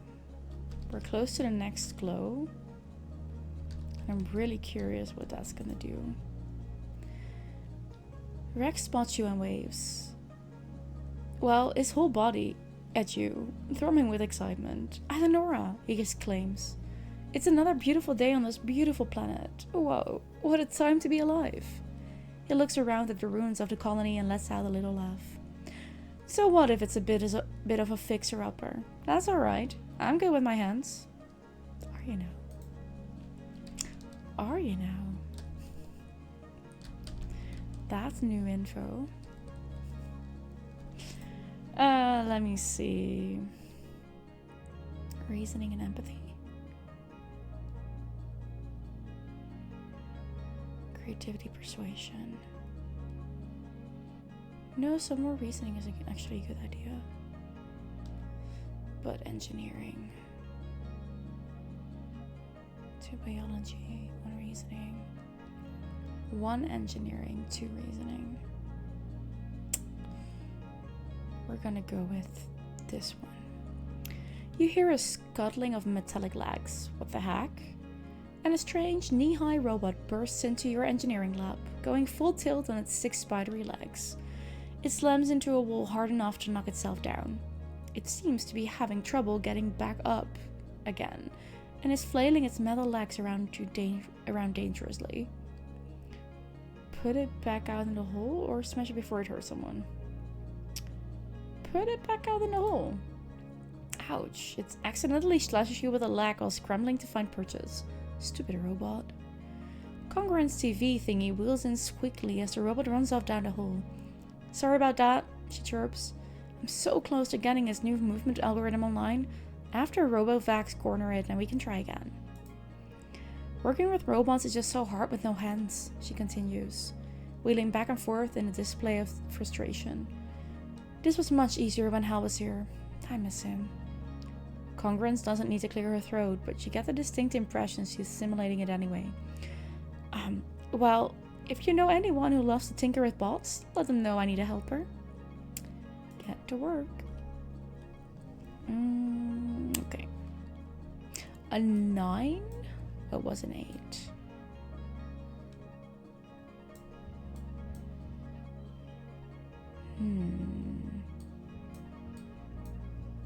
Yes, that's a win.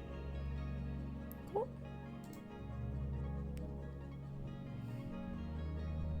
4 reasoning instead of 3.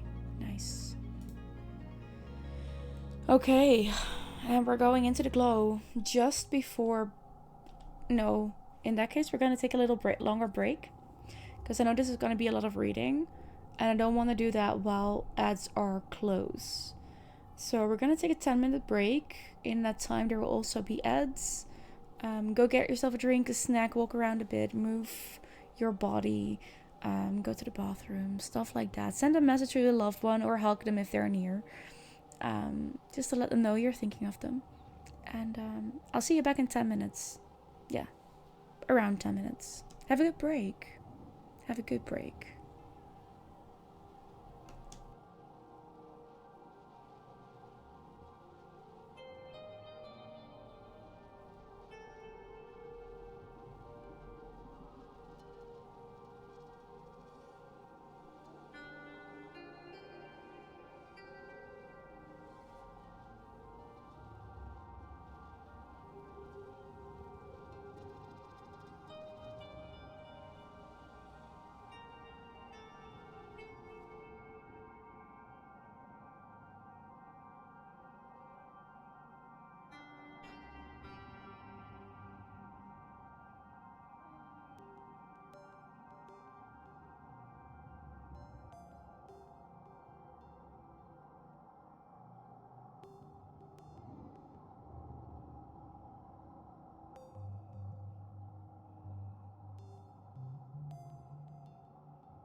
Liv!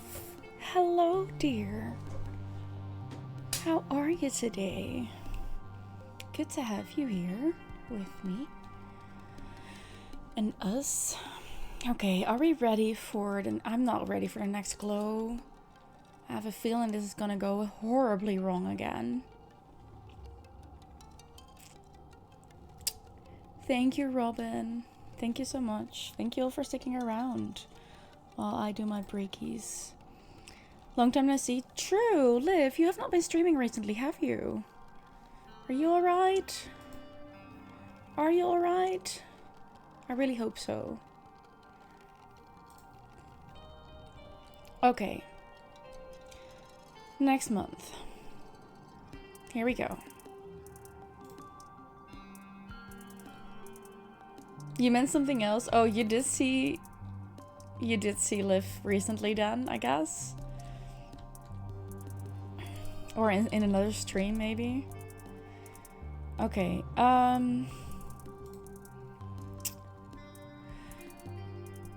it stands to reason that there will be some sort of attack this glow, as there has been in other years, Tang says. You saw Liv quite a lot on Twitch today?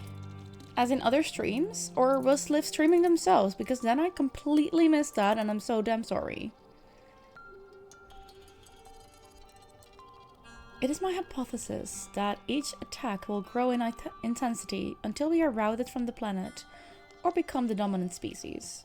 With how difficult this year was on our food supplies, we are certainly entering the season at a disadvantage. Yeah, she's not wrong. She is not wrong. Why is Dad here? You spot your dad standing stock still, his eyes closed and head tilted to listen. Hey, Gooseberry, he says, recognizing you just from the sound of your footsteps. Have you ever paid attention to the planet during glow? It feels different. He blinks his eyes open. It's like a hum, he continues. Maybe from the plants? Maybe the wormhole? Who knows? Cal looks troubled as you enter the gardens. Do you hear that? He asks, cocking his head to the side. Usually all the critters make more noise than this. I wonder what's going on. Fair enough. They're all in weird places.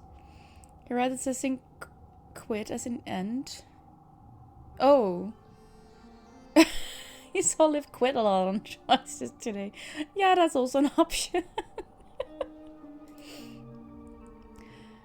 Dice looks up at the dark sky, illuminated by the fungal glow coming from their forest.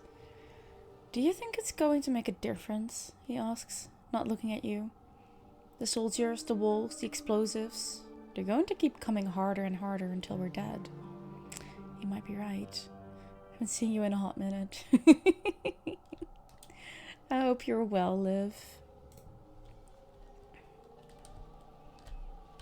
Where is everyone? I have a feeling it's darker than normally in the glow. I'm not sure why. Nem appears on edge, constantly looking over at the walls. You know, we gotta be ready, right? She says seriously. They could come at any... A door bangs open somewhere and Nem jumps, her hand going to her personal defense blast cutter. God, sudding, she mutters. Gather together, Nemi. Aw, sweetheart. How about you, He frowns. If you always knew the attacks were coming during glow, why weren't you Stratos better prepared? That's just common sense. Oh, screw you. Seriously. Got lost.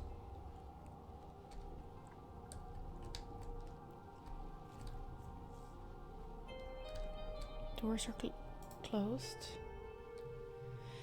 Glow is no time to be exploring. It's far too dangerous. The gates are closed and survey expeditions halted until the light returns in a few weeks. Oh, we have way more beasts now, don't we? Yes. Oh, we don't have... Oh, nope. Okay, I hope that we would get, like, pictures of them, but we don't. Okay, back. Leave. I wanted that crystal, though.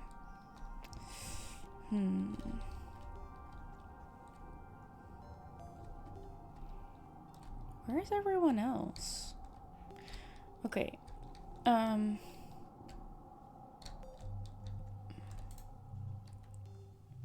No, leave.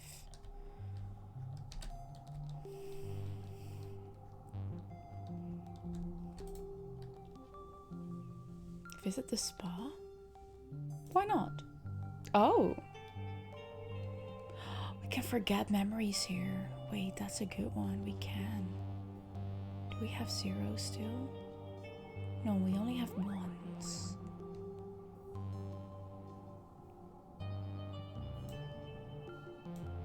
Really don't have that many, but this one might be a good idea. Forget. Yes. And oh, we do have a 0. Forget. You breathe deeply. That memory has been forgotten.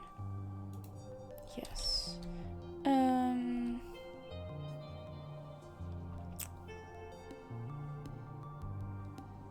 Let us think getting engineering up to like the first bracket is not a bad idea. How much do we need for that? We got bravery up there. So we have 33 for that, so we need to get it to 30. Okay. To further your engineering knowledge, you're taking a mini class with Chief Engineer Instance on the constructions and maintenance of your holopalms. These devices are engineered bismuth crystals, embedded in your palms when you start school. They use the heat and electric current of the human body to power themselves, to talk to each other, and connect to the holonet. Congruence is a massive repository of information. You can barely remember life before yours. Holopalms were commonplace by the time the Rotumna group first formed on Earth, and the square bismuth is grown in the lab, Instance explains. So the physical device itself isn't hard to maintain. The difficulty is in the display and touch interface. Instance opens her holopalm, displaying a visible projected screen floating above her palm. As chief engineer, she also has one of the fancier versions that combines with a pair of eyeglasses to superimpose her projections right onto what she sees. The interface relies on plasma voxel generators, which require extremely small components that are impossible to nanoprint. The material will have to be mined from Rotumna itself. Tang raises her hand. Is it possible to hack these devices, she asks? If the biological electronic interface is so thin, is it possible to hack the human body? In a way, we've already begun to hack the human body, Instance replies. What do you call gene tag? Everything the body does and is capable of depends on 4 nucleobases in different configurations. It's no different than congruence. Human and artificial intelligences are both built from a limited code and are transformed into more by the building. Your genetic enhancements, super hearing and sight, temperature regulation, increased resistance to fear, disease and fatigue, all present in the human genome and unlocked by the power of science. The class splits into working groups to explore installing modules onto your holopalm. You and Tangent are in a group together. She begins installing a mod that will let her scan inorganic materials and get a reading of their chemical compositions. What do? Try to remove it? Download your own mod, yes. Tang raises an eyebrow, impressed. What module do you choose? A bacteria sniffing sensor or something to help find lost objects? Which of these two do we want? I don't really care about the speed gun or the puzzle game. Not as impressive. I think that's a good one. Ding! Your holopalm can now help you analyze the presence of over 2,000 different kinds of bacteria and other unicellular organisms. This should be helpful in your studies of biology, mycology, and medicine. Let's go. That's kind of cool.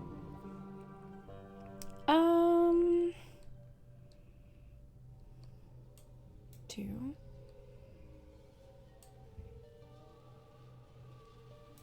Wait. wait, no. Mm-mm.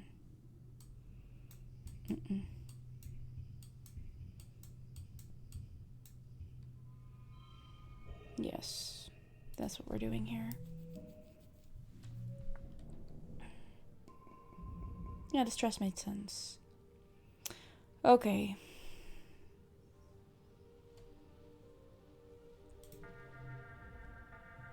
You're relaxing in your quarters with your dad.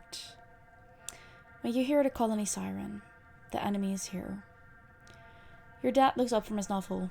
Huh, seems early this year. We should head to the shelter in the lounge. You've been drilling on new evacuation procedures for the past month. There's no need to be a hero now that there are so many new soldiers from the Helio. It's probably best if you just follow instructions and head to the lounge with your dad. Yeah, we will. The mood in the lounge is anxious, even though the colony's defenses are much better this year. Over hushed conversations, you can hear younger children crying inconsolably. Mars and Tangents are here, quietly reading something on Tank's holopalm. Some of the civilian kids from the Heliopause are here too, including Rex and Nomi. Vase and Nem are absent, probably serving guard duty. The only two missing are Cal and Tammy. Your dad runs a query through congruence to find them. After a few seconds, he smiles and quickly closes the window. Don't worry, kiddo, he says. They're okay. You settle in to pass the time. Someone brings word that it's not a faceless out there, at least. You hear a few loud booms from outside, so strong you can feel their shock waves on the floor. People gasp and cover their heads, but nothing else happens. After the attack, Lum gathers everyone in the lounge and holds a big celebration for the soldiers. There's feasting and drinking and songs of valor, and as the party goes on long into the night, some drift away in pairs, or more. Martz and Rex keep the dancing going. Even Nem seems to relax, especially when the other cadets invite her to drink with them. Cal and Tammy sit together and talk all night, giggling about something and going quiet when anyone comes near. Huh. Okay. Tonight, everyone seems convinced that this victory means the colony will be safe forever. Maybe it will be. You sure want to believe it too.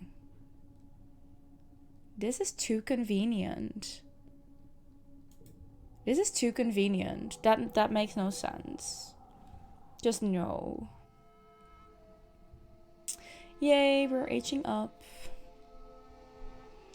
Got 10 organizing and 19 perception again.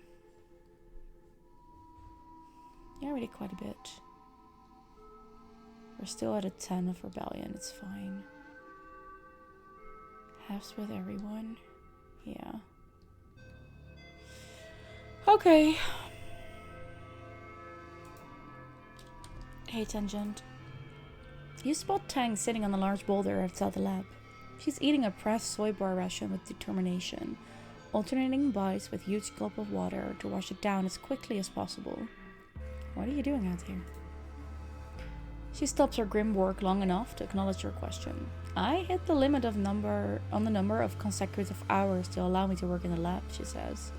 So I'm taking a break, she says, making mocking air quotes around the sentence. Maybe they're right. Oh, okay. Tank scowls and takes a huge bite of her protein bar, radiating defiance as she chews. Do you think they can boss me around because I'm younger? She says, and takes a huge swig of water.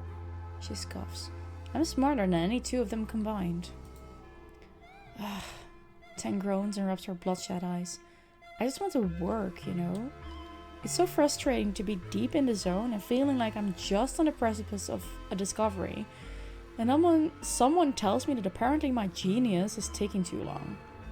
I want them to treat me like I belong there, the way Dr. Instance does. Tang mutters. She actually respects me. They're just jealous that she likes me more. Tang slides off the boulder, and you see the color bleed from her face as she stumbles into you, nearly crumpling up to the ground. Oh, she grits out, leaning over while the dizziness passes. I thought the nutritional uptake of that bar would be quicker than a real meal. especially after taking into account the time required to walk to the cafeteria. She trails off, realizing she's clutching your jacket, and pushes you away. My apologies, she says, brushing herself off. I am, regrettably it seems, only human. Tang scrubs her hands over her face. Sometimes it feels like I'm a prisoner in my own body. Like I can feel myself trapped in it. This stinking, sweating bag of meat and bad impulses, stuck with the burden of keeping it alive every day for the rest of my life, and... Her voice breaks. Tang, wait, are you crying? No, we're not gonna say anything. Tang takes a few seconds to compose herself, blotting her eyes daintily with her knuckles. It's just this resentment for my physical form. It reminds me of when I was little, and instance used gene tech to give me this body, the right body. Only, this body's wrong too, she asks quietly. It's right in a lot of ways, but it's still imperfect. It's still human. If I were an AI, everything would be more simple. I could just do my work. I could just do what I'm good at. No messy biological functions, no emotions, just clear and beautiful purpose. I hate this. Tang sniffles. I hate feeling like this. I'm always here to listen, Tang. Tangent manages a watery smile as she wipes her eyes. Thanks, she says. I apologize for being all wet on you. It won't happen again. She wipes her eyes and straightens her jacket, then takes a deep breath and holds it for 10 seconds. Her eyes closed. By the time she opens them again, she looks ready to go back to work as if nothing has happened. You admire Tangent's determination, but sometimes you think it might come at a price. Yeah. We learned something about Tangent though. What did we learn here? Oh, about this. Stoic, yes. Very intelligent. Somewhere in the middle. Devoted to help the colony thrive via science. Yeah. Yeah. Okay, give me a second. I'm gonna need to close my box screen and turn on some lights. I'll be right with you.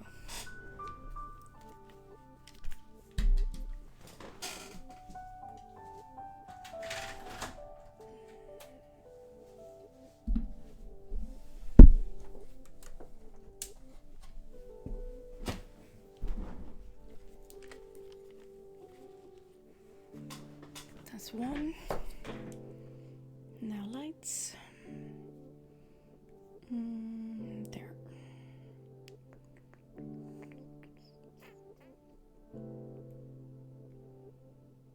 There. Yes. Okay. Smurf, hello. Totally forgot I was streaming since you got the message that I was streaming. Aw. That's okay. That's okay, Smurf. You're here now. I'm not gone yet. For a while. It's after dark anyway, so... How are you doing today? How was your week? How was everyone else's weeks, actually?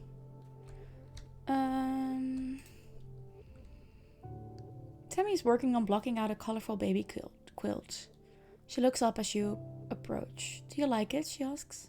The colors are supposed to represent the 5 seasons of Autumna. She looks back down at it and sighs. Someone will be allowed to have a baby soon, she says, sadly. Huh? I am confused. Nomi is sitting off the side all by themselves, despite that there are a few other small groups of teenagers from the Helio here. When you sit next to them, they look up from their holopalm with a startled expression. Oh! Hi, Eleonora, they exclaim, giving you a bright smile. Hi, oh, hi, let me clear a space for you. All good, Nomi, all good. Rags? Rags is playing a game where he throws a ball up in the air as high as he can and tries to catch it without using his hands. Brum, you're gonna find your bed and a book. You have a long day tomorrow, so early to bed it is. Happy weekend and happy streaming. Enjoy your rest. Thank you for being here for a bit. Thank you for...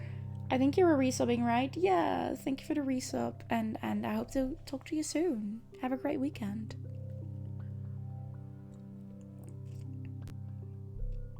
You narrowly miss him running right into you, and the ball bounces away. Shucks, Rex exclaims, twiddling his big furry ear. I was on a roll. Do you need something? A hug. He folds you into his arms, bending his whole body to you. It smells warm and a little spicy, like clean sweat and sunshine. Ooh, let's go. You find Rex playing cards by himself in the lounge with an actual physical deck of cards. He looks up as you approach and visibly brightens when he sees you. Sitting up straight with the dog-like ears on alert. Well, hey, Eleonora, he exclaims. How's it hanging? Do you want to play a game with me? Sure, what kind of game? It's called Bottoms Up, Rex explains. We both play a card from our hand we think is lower than the one the other person is playing. And the person with the lowest card wins. If you win, you get the number of points that are on your card. Plus, you get to take the lowest card and add it to your hand. So, you want to play a low card to win, but if you play your high cards at the right time, you get a lot of points. It's a game of compromise. Interesting. Smurf, you doing okay? Week was okay. Still a long way to go when it comes to your sport, diet, mix you're doing at the moment. Fair enough. I understand. Oh, Alice, hi. You heard about this game? Am I enjoying it? I'm absolutely loving it. Lots of reading. Lots of choices. Just read the content warning, because it may look very cute and cozy, and it is most of the time. But there's parts of the story that are very triggering if they happen. How are you doing? How was your stream today? I was hanging out there. Hope you had fun. Okay, let's see if we can play with the game with Rex. I used to play it all the time back on the Helio, but now everyone's here and, you know, realizing their big dreams of being heroes and saving humanity, Rex says, rolling his eyes with a good-natured grin. Soldiers love to gamble, Rex says. You know that thing you use here, kudos? We can bet some kudos on it, or maybe we can bet something more interesting? What do you mean, more interesting? Well, Rex says, his smile turning a little wolfish. Have you ever kissed anyone before? Rex? I mean, this is our 10 friendship points event with him. He's going in. What the hell? It was lovely. Can't wait to play more. Now you have a horsey. You have a horse in Fields of Mystria? Very cool. I need to go back to that game. But also so many other things to play. Oh my goodness. Rex, are you for real? Big mood. I know. And there are more interesting games coming. Also in the Stardew Fields of Mystria line of games. And I'm excited and annoyed at the same time because I want to play them all. And there are 2 coming out this year. One in just a couple of days. And the other one at the end of the year. And I both want to be able to play them on stream. So I'm not sure if I'm going to come back to Fields of Mystria on stream, honestly. But we'll see. What am I going to say here?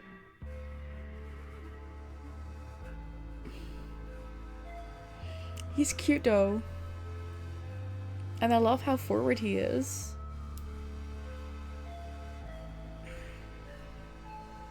Okay.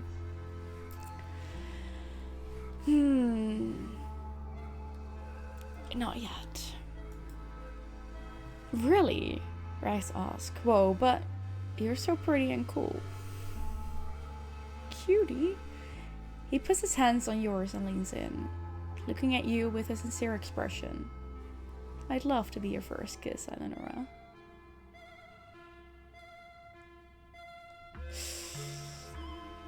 sure? Wait, do we kiss no matter who wins? That's also a good one. Oh. Are we?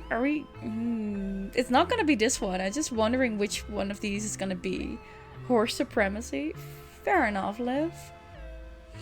Guys, what would you guys go for? Are we gonna go for flirting or are we gonna go for reasoning? Are we just gonna go for this? Or...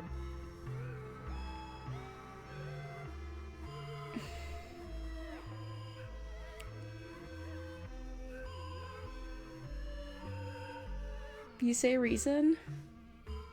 Do we kiss no matter who wins?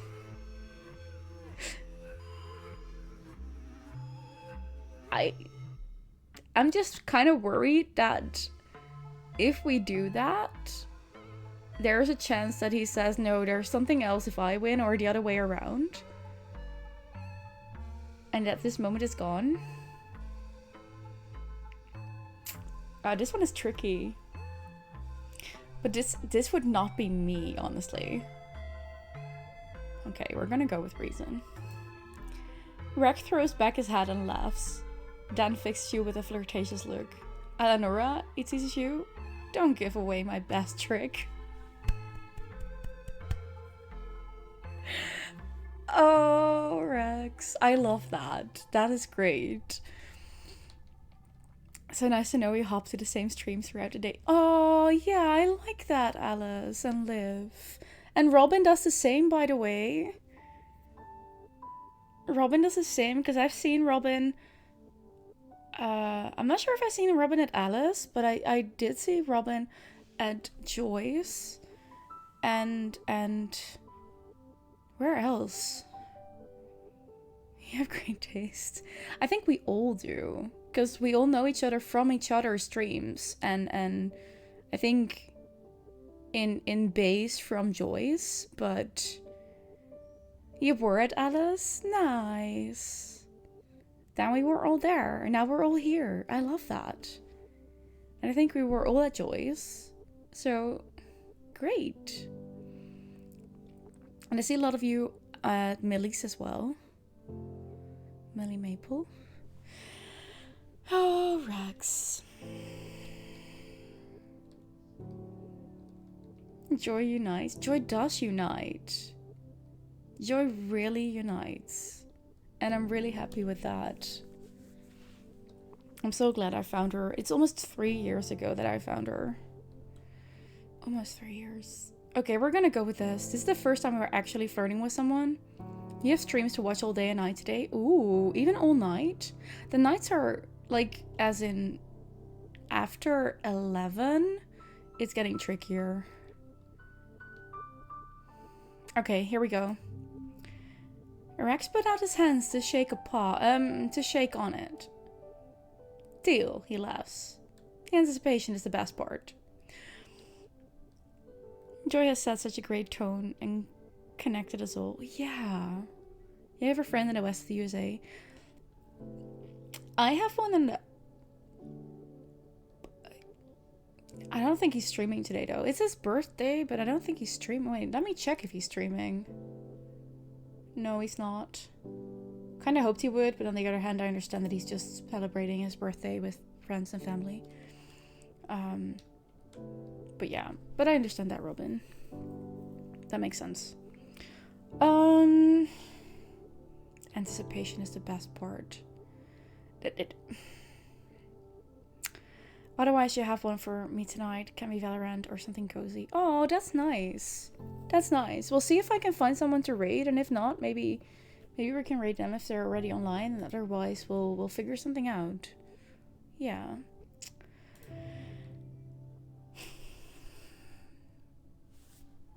Look at that little heart on his cheek. I didn't even see that before, but that's cute.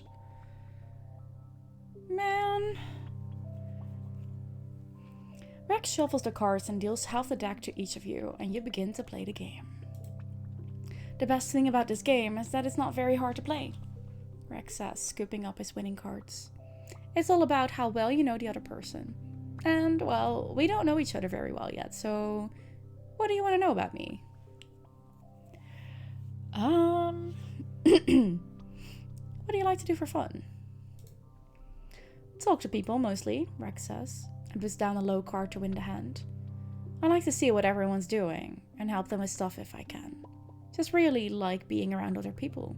I like doing whatever they're doing. She's a little delayed tonight, so you don't know if we even make it there. Fair. Oh, and cuddling, of course. I love cuddling. And running. And chasing stuff. He rubs the soft inner part of his ear and smiles sheepishly. He's so cute. Like the cuddling part, absolutely. Let's go. Have you made any friends here? Oh yeah, of course, Rex says. And he looks happy. All the adults are so much nicer than the ones I grew up with. Like, they care so much about how and why they do stuff. I love being around them.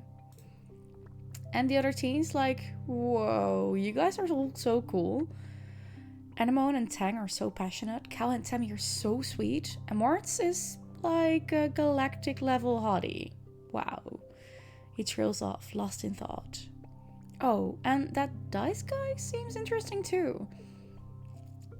Do you have the hots for Martz? Seriously, but you want to be my first kiss? What are we doing here, Rex? What are we doing here? Do you think Martz is hotter than I am? Well, I'm here playing the game with you, so screw that. What are your plans for the future? Rex blinks at you. Oh, whoa. Big question. I don't know. I think if I stayed on the heliopause, probably would have ended up becoming a soldier like everyone else, but planet side? Rex smiles to himself as he puts down a high card. I could do anything. I've always liked making things with my hands, and I like to make other people happy. Maybe I can do something with that. That sounds like a great idea. Enough talking, let's just play the game. Hey, Yip! Hello. How are you doing? Let me give you a little teeny tiny recap. We are playing a game with Rex. This is our first friendship level interaction with him. Oh, I'm so sorry to hear that, Yip. And he's a flirt. Like, he just made sure that the stakes for this game is that no matter who wins, we're gonna kiss. He's gonna be my first kiss. That's kind of what you missed here. I did not know that was gonna happen. I'm quite surprised that is the first, like, friendship interaction event you have with him, but very smooth indeed. But he loves cuddling and making other people happy, and he's cute.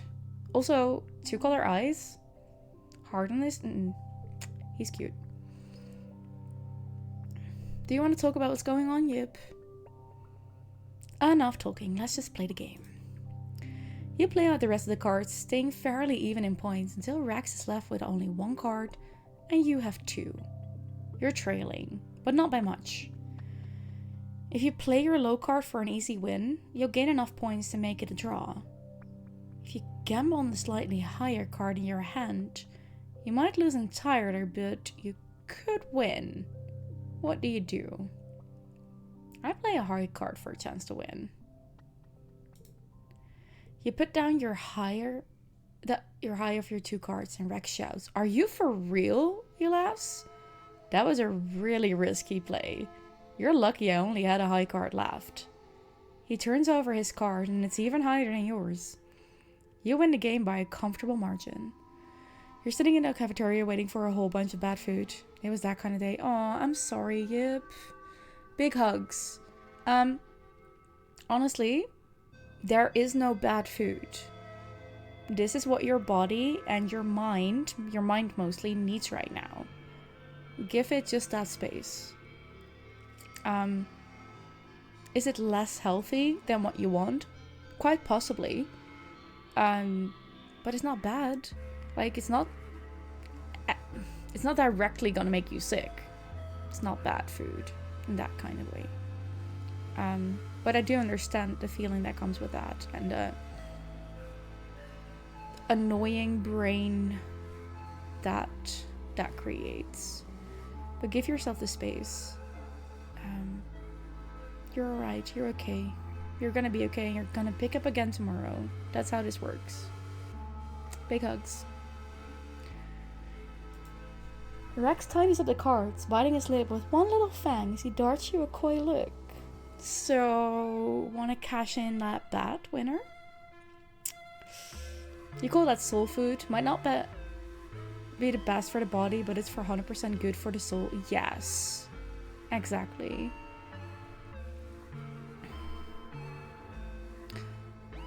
Oh, sweetie, I'm so sorry. You got a call at 11 this morning. If you could please leave work as fast as possible. He drove your dad to the hospital.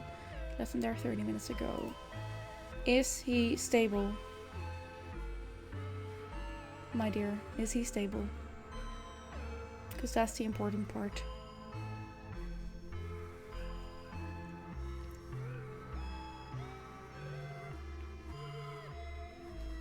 I'm gonna give this some time and some space before I'm gonna go, because the game part does not mix with what's going on here.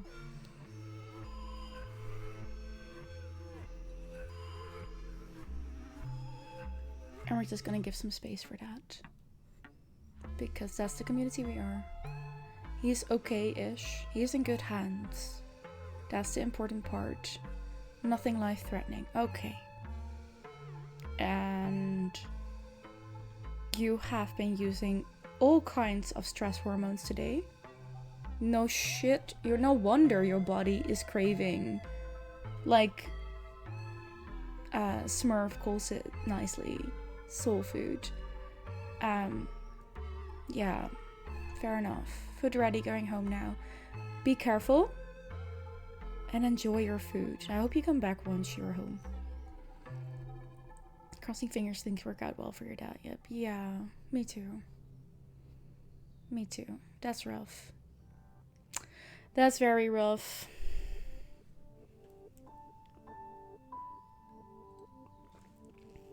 Okay. I'm gonna have to do a weird switch here, going from that to back to the game. But we are. So, Rex is asking us if we want to cash in on that bet. We did not change our minds. We are gonna do this. Yes, please. Rex giggles and leans in, cupping your cheek and placing a soft, thoughtful kiss on your lips. It doesn't last long, but you can tell he's a great kisser, and he smells warmly as he pulls away. Thanks for playing with me, Eleonora, he murmurs. Maybe we could do it again sometime. He's so cute. So cute.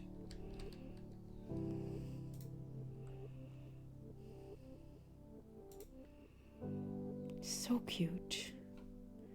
Adorable boy from the Heliopause, right? Like even the description says it.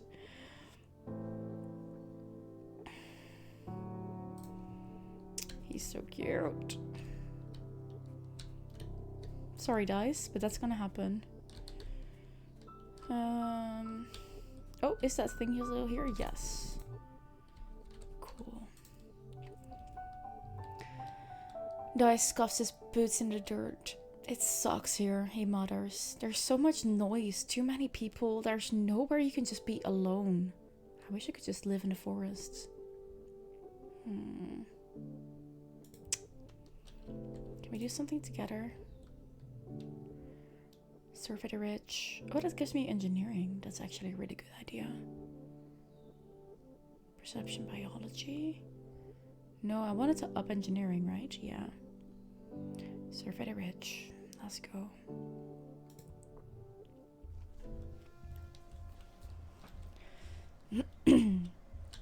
Okay. Oh. We've seen this one before. You find your way blocked by a massive wall. No, a hollow pillar, knocked over and lying on its side in the sand. It's absolutely massive. It stretches to your left and right at least 1 kilometer in each direction. Though at some point, it's crumbled enough that you could like scale over it. Engineering challenge, check it out. 70.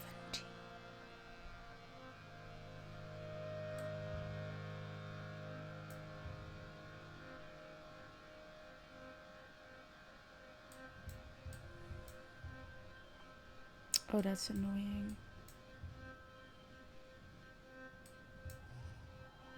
No, that's not gonna work out. 19, 17, 19.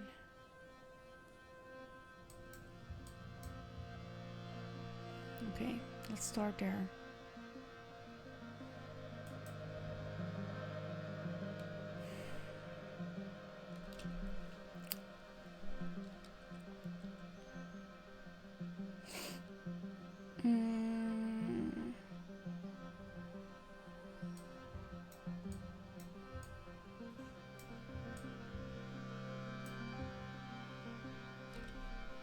Okay, now we need to get to 26 in the next one. We might be able to do that. Not sure we might be able to do that.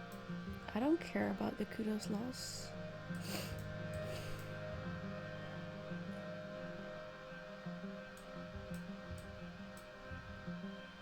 Shite.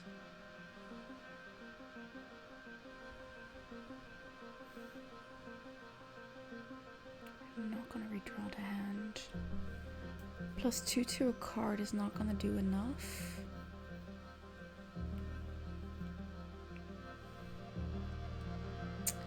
I'm gonna get some stress for this.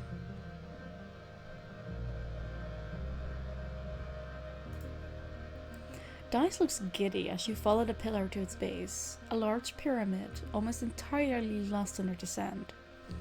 You brush away some of the sand and find that the pyramid is inscribed on all sides with pictures of, well, wormholes, you think. This pillar must have once stretched up into the sky.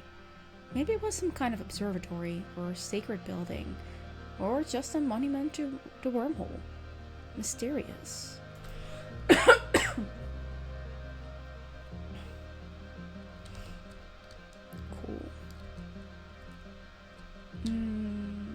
Either that one. Let's go this way this time. You're walking along a ridgeline when your foot knocks some rocks down the slope. You anticipate the familiar clatter as they plunge down into the chasm, but realize it's silent. Just the wind. You peer down the slope and nothing's falling. Wait, the rocks you dislodged with your foot are just floating. You take a step forward and realize you feel lighter too, like you've taken off your mountaineering gear. You take another step forward and it's a struggle to keep your foot on the ground. With one more step forward, you realize it's possible to take both feet off the ground. You're floating. You nudge your foot and let the momentum float you forward a few feet, feeling more untethered by gravity the farther forward you go. The ridgeline is narrow, with a steep drop on either side. There's no way around this strange anti-gravity field, and if you fall out of it, you might plummet into the chasm. Onward. 72. No.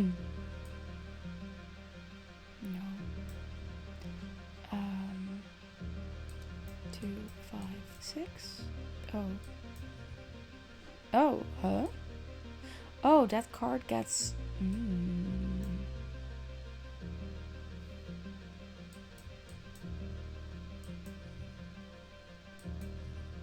It doesn't really matter.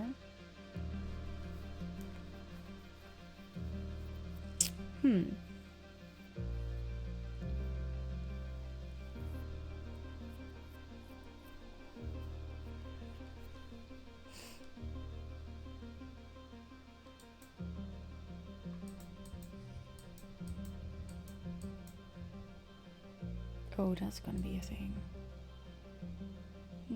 doesn't work either. 2. I have a feeling there should be a better option here. Wait. How is that still 18? Oh, because of that one. Check. Let's do it like this then. 1, 2, 5, 5. So weird. 26. Sure.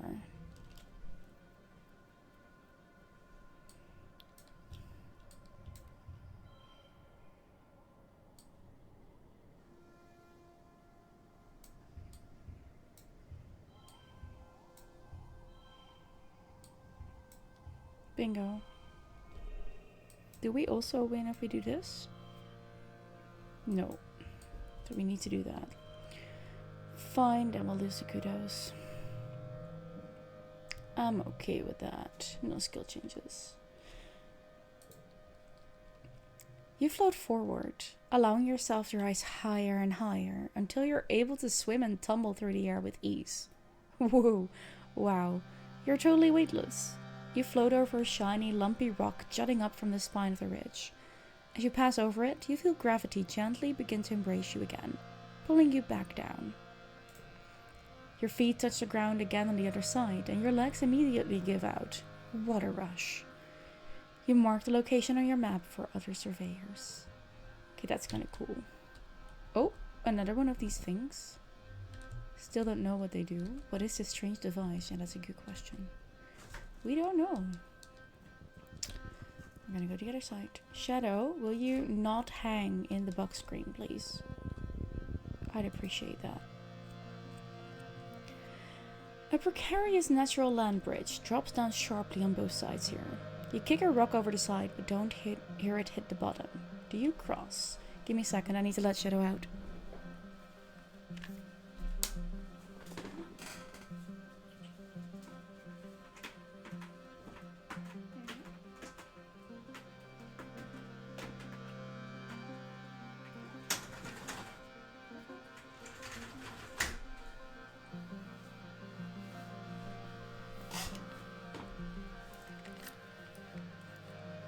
Out of the box screen. There he goes.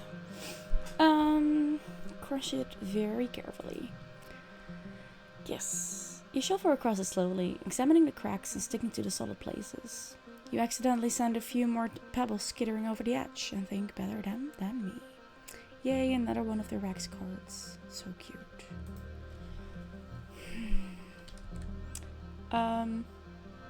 We need to go back. We're first gonna see if there's anything here that we can pick up. But there is... Oh, there is. And then we probably come across another question mark again. Yeah, we can't do that. Although, we can try. See what happens. The path ahead is blocked by a field of snaking vines and brambles. They're flowering. Enormous happy blossoms, swaying in the shimmering heat waves. You could push through them, but your holopalm beeps a warning. A radiation warning. These flowers seem to be highly radioactive. Far too radioactive for the melt shielding your suit provides. You might be able to pass through if you don't mind feeling the effects of radiation sickness until you can detox at a med bed. Well, if it doesn't kill you outright. Radiation is unpredictable. Take a sample. Ooh, nice card. We snag a sample you can study later in geoponics, and we're gonna turn around. We're not gonna go through. Does that give me the option to do this one as well? Yes. You're treated to a spectacular sight, an enormously long caterpillar dragon kind of creature. Way off in the distance. It's thousands of legs and kilometer of shimmering bodies snaking in and out of the haze at the bottom of this chasm. You just watch it. It's terrifying, and it's like a train. Take some readings. It's so far away, but you record its movement coordinates and take a video for Utopia. home to take care of your dad's dog first, but now you can eat. Enjoy your food, Yip. And I mean that. Actually enjoy it. Don't feel bad about it, just enjoy what you're eating. It's better for your body and for your brain. You're too worn out to continue. You have to go home now. Yes, go home. You're back. Some perception, some engineering, and some friendship with dice. The suns rise again after glow, heralding a new year, and it's your 16th birthday. You wake in your new quarters, blinking into the watery sunlight. Dust motes float through the air, and you take a moment to enjoy the perfection of your bed, while you listen to the sounds of the colony waking up outside. So much has happened in 1 year. Just a few short months ago, you thought your life was over. Now, it's better than ever. There's plenty of food and the colony is safe. You even have your own bedroom. You're considering snoozing until your dads wake up when your reverie is interrupted by someone knocking on the door. It's Cal and Tammy. They try to enter the room at the same time, get stuck in the door frame and laugh. Cal does a corny bow like Tammy's a princess, and she enters first, carrying a cake. "Happy birthday," Tammy exclaims. Cal comes in and stands right behind her, his hands on her back. Wait, are you two dating? Tammy turns red and trails a lock of hair behind her ear, and Cal steps up proudly. "We sure are," he says. He looks at Tammy, who gives him a flustered, happy smile. "Since the last attack, actually." "She actually asked me out," he adds. "She's way more brave than me." They're so cute. Your dad wakes up shortly after that, and you order up your traditional birthday breakfast feast. He gives you a big squeezy hug and tells you he's proud of you. Aww, that was cute. That was really cute. Okay.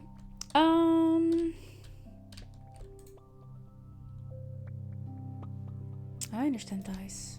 I understand. Mars is up here. I need a... Oh, right. I need a break. Oh, Tammy wants to talk. Tammy beams when she sees you. Like there's nothing better in the world than the sight of your face. "Happy birthday, Eleonora," she exclaims. She comes in for her annual birthday hug, throwing her arms around you and giving you a great big squeeze. "Here, I got you this." She steps back and reaches into one of the many deep pockets of her dress, producing a little paper box. "I made you this," she laughs, opening to reveal a little snack-sized cake. You take a bite. The cake is light and flavorful and drenched in sugar box syrup. It's delicious. Thanks to the Helios hydroponics and the help of some native flora and fauna, Tammy's cooking ability has come a long way from dressing up soy rations. Tammy watches you eat the cake with a look of delighted satisfaction. "You can share it if you want," she hints, smiling sweetly. "If that would make you happy." "Yes." Tammy laughs. "I was just kidding. I made my own, silly Billy," she says, pulling out a second box. "Let's eat them together." She's so sweet. Tang. Items? Any items? No. Nemesis here. Face is there. I don't really care about him. Rex holds his hand out, letting flakes of spark snow melt on his hand. "I thought snow was supposed to be cold," he says. "Is everything on this planet warm?" He sticks his tongue out, trying unsuccessfully to catch some flakes on his tongue. Of course he does. Ooh, do we want to give him a present? When is his birthday, by the way? We don't know, actually. Do we? Nope. Okay, done. Ads incoming, but of course. Well, in that case, you can enjoy this little bit of music and sound. And we're gonna take a teeny tiny break. That will be the last one for today. After that, we play for about 45 more minutes, and then we're gonna raid out. But for now, just go grab yourself a drink, a snack, go to the bathroom, indeed some tea time. We don't need that one in because I'm actually gonna go on a break. But yeah, I'll be back in 5. Have a good break.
Thank you for sticking around. Are you ready for the last bit? What are we gonna do? We need to rest. I kind of want to rest with Rex. Relax in a lounge. Yup. Thank you. Let's go. You're drinking a milkshake. Ooh, yummy. Dice and Nomi are an unlikely pair, but you can see it. If anyone can power through Dice's gloomy exterior, it's Nomi. When Dice actually talks, it's usually about aliens or a mind control race or zombie fungus, and Nomi loves that kind of stuff. You often see them chatting, Dice looking a lot more at ease with them than with anyone else in the colony. Cute doggo pics in the Discord? Let me quickly check that.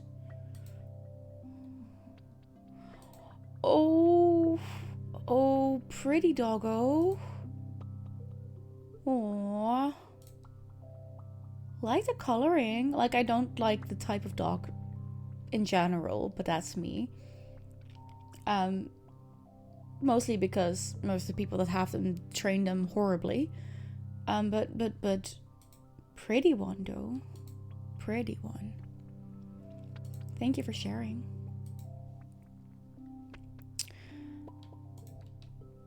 Okay, relaxing. Do I want to forget either of these? No. No, absolutely not. Yes. Keep them. Okay.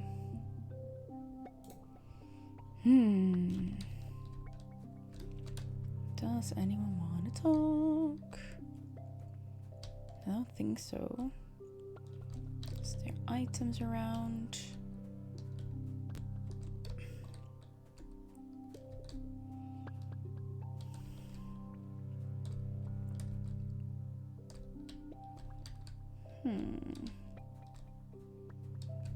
That and Keller over there.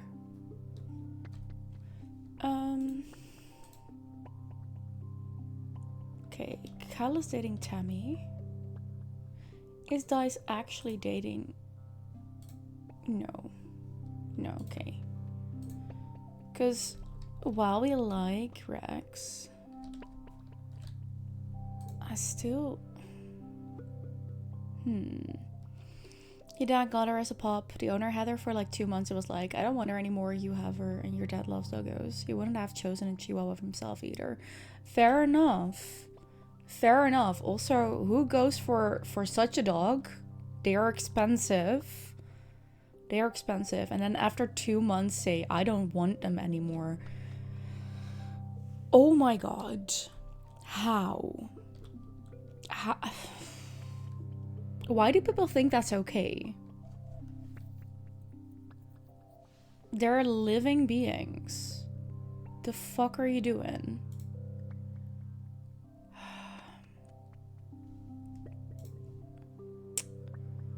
Rex or Dice? I'm gonna go for Dice right now.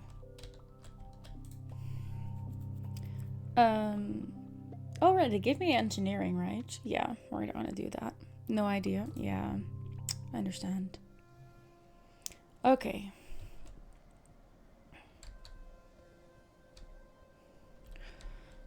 Only get an animal if you're willing to care for them for their entire life. Exactly. Like, just don't do it in any other situation. You're getting thirsty. You feel for your backup canteen, but it's missing.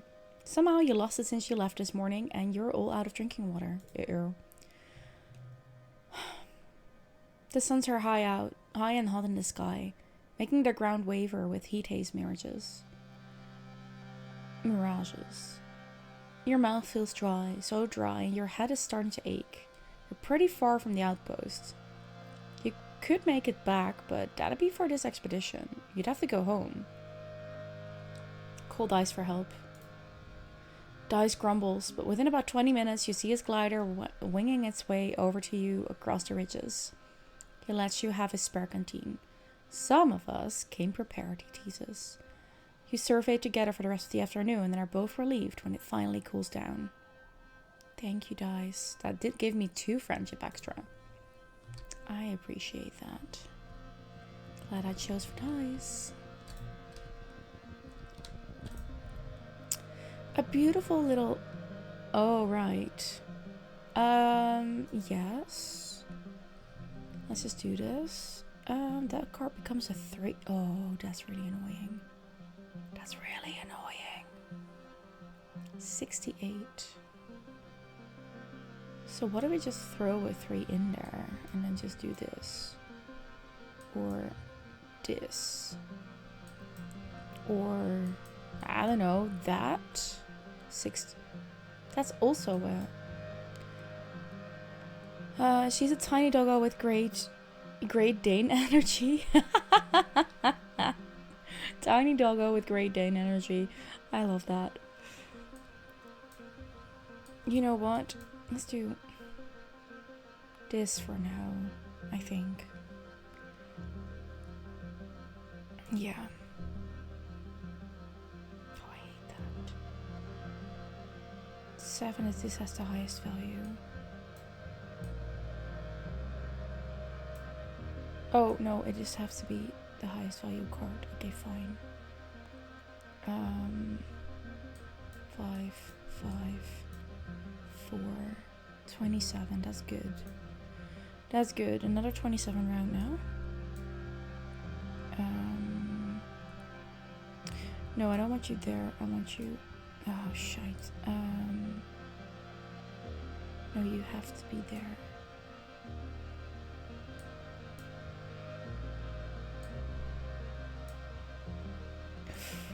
But if I put this one in there, it still stays 3, so that's not gonna happen.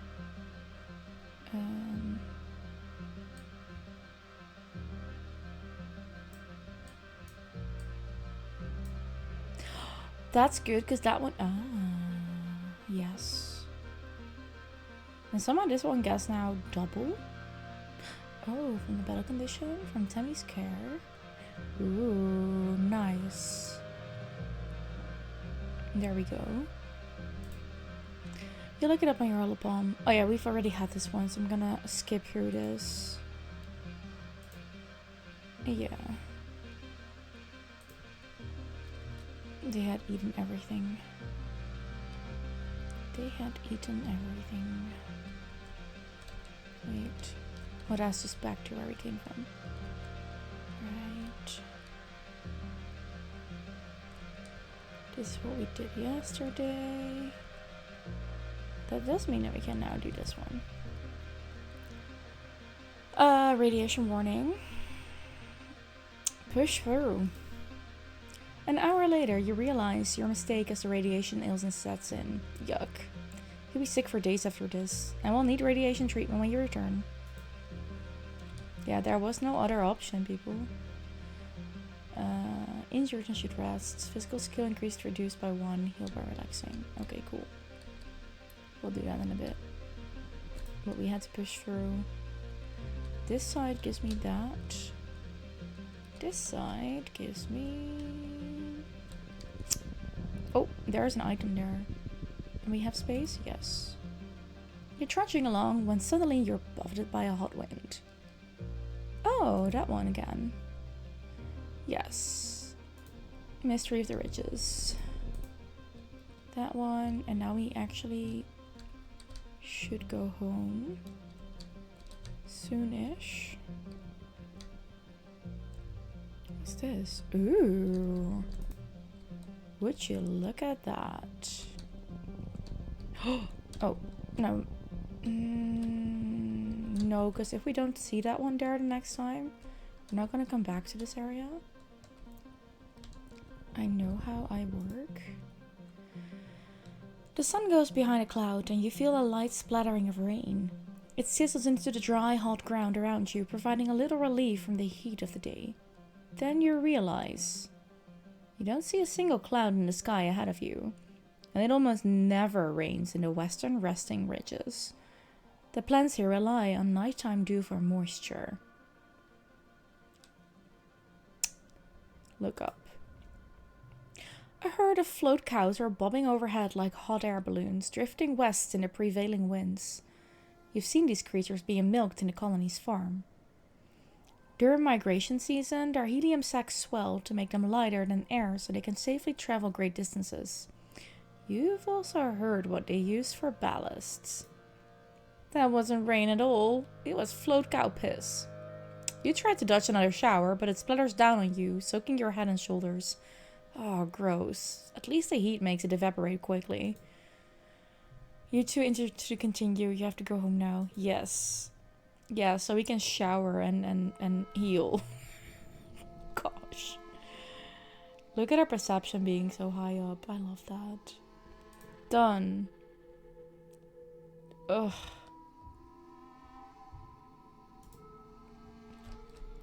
Dies. You catch Dies on a ridge overlooking the wilderness, bobbing his head along to something playing through his earspeak. He doesn't notice you woke up. He jumps when you tap him on the shoulder and scrambles to turn off his holopalm. Don't sneak up on me like that, he grumbles. Then flops backwards to the grass to look up at you. Man, I was just getting to the good part of the song. What are you listening to? Dice looks away. Just some old music from Earth. You probably wouldn't like it. Try me. You sit down beside Dice and extend your hand to link your holopalms. Dice stares at you for a few seconds before pressing his palm to yours, and music floods your brain through your earspeak. Dice takes his hand back and weaves his fingers together, timid.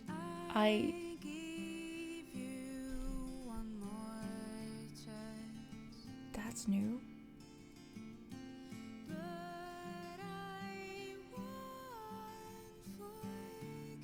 And pretty.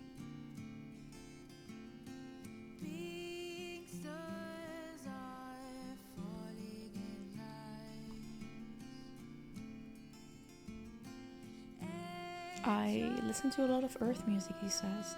Do you like it? He asks. We're not gonna ridicule him. I love this. What is this? I can check that. No, wait. The child you were. That's so nice. I love this band. Dice cracks a smile, relieved. Good, he says. It's my favorite right now. I always listen to the same album on repeat. It's comfort music. I really like her voice. Dad always listens to the same album on repeat. That is so me. He stares into his lap. Sometimes I feel like the lyrics are about me, admits. They're just so deep. Like my soul really gets this kind of music. You're the emo of them all, aren't you? But don't tell anyone, okay? It makes me feel better thinking that someone knows my pain. Even if it's just a dead Earth woman. Sounds deep, man. Probably just wrote it for the money. Why would you be such an ass to him at this point? Dice nods and closes his eyes. Yeah, he replies. I have a lot of time to think. Not like everyone else here. That wasn't obvious. What wasn't obvious?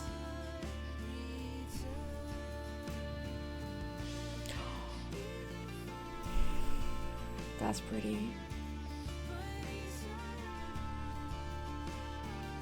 Oh! This is our first... Oh... That is the emo of the bunch. Well...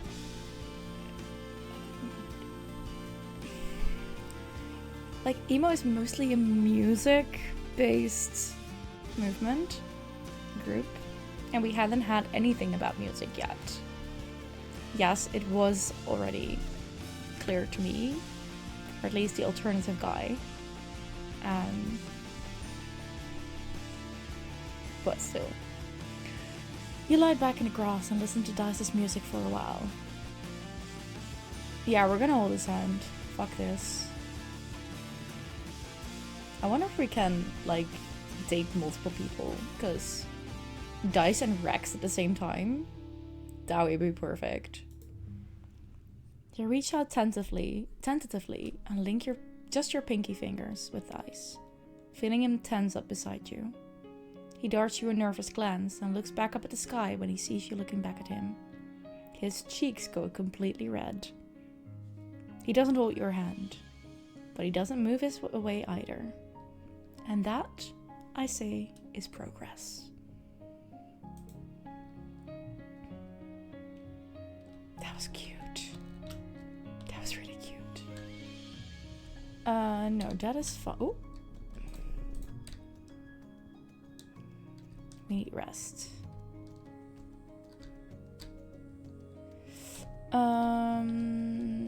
Unless there is someone else who kind of wants to talk to us. Or there are items lying around here, but that's not the case.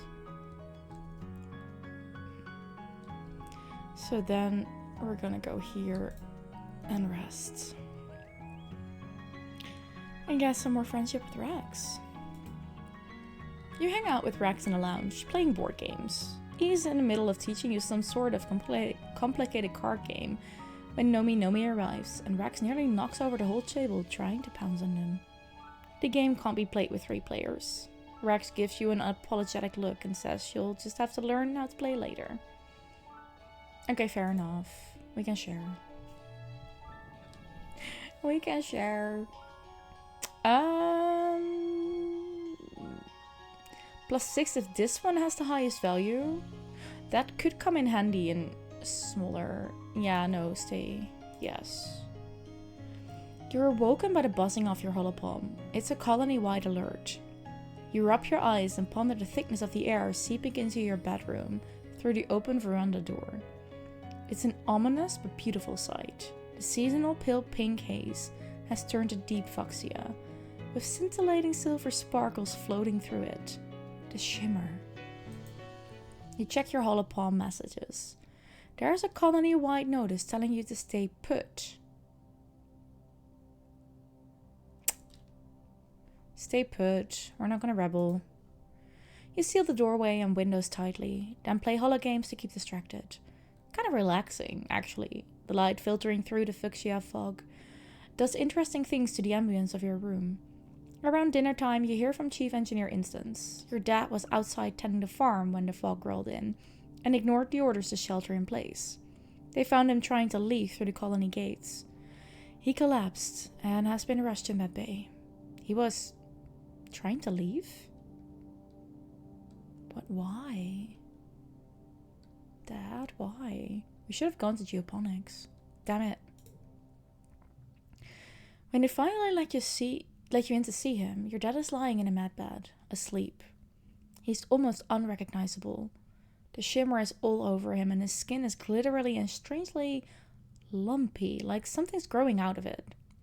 Something is growing out of him, you realize, as you see Instance carefully scrape what looks like fungus from his shoulder. She places it in a petri dish and hands it to Tangent. There are tiny fungal growths all over him, even when poking out from the corner of his mouth. You watch with disgust as a thin trickle of glittering pink dust leaks off the tip of it and disperses into the air. Tang places the sample from your dad under an analyzer and turns it on. She looks tired. I'm sorry, Eleonora. She mumbles. We were close. You sit with him for a while, until Dr. Instance sends you back to your quarters to rest. In the early hours of the morning, you hear that your dad has passed away. Oh, fuck.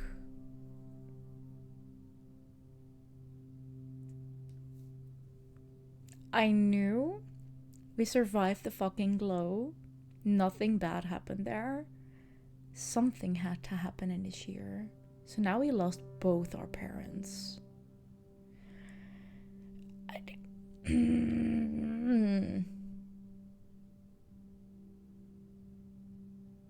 Also, sorry Yip if this is triggering. I did not see this coming.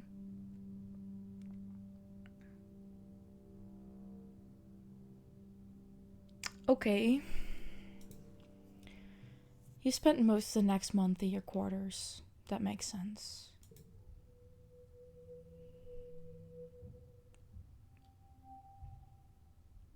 Okay. It's okay. Okay.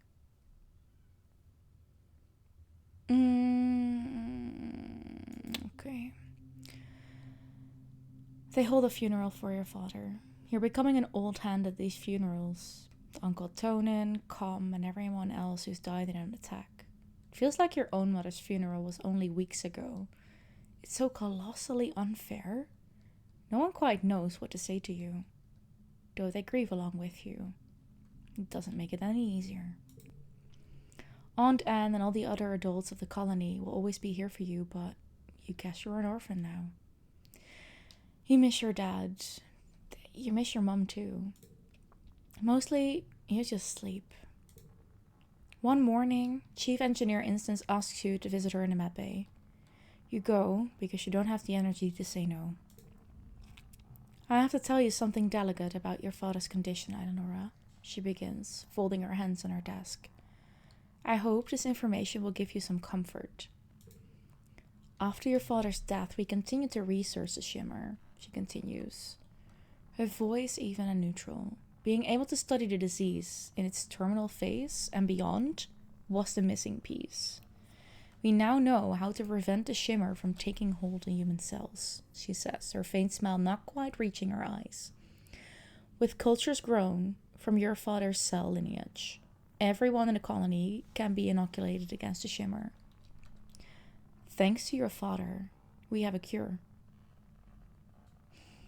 We're gonna be happy about that, because that is good news. Like, it sucks that our dad had to die for that. No, not even for that. Daddy had to die. But that's a good thing coming out of that.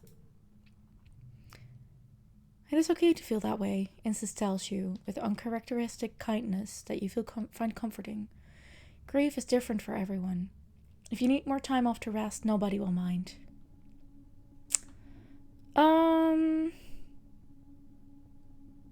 We're not gonna rest here. We're gonna get on with our life. But we do need to still rest, so we're gonna do that elsewhere. Next month. Let's see if we can talk to anyone.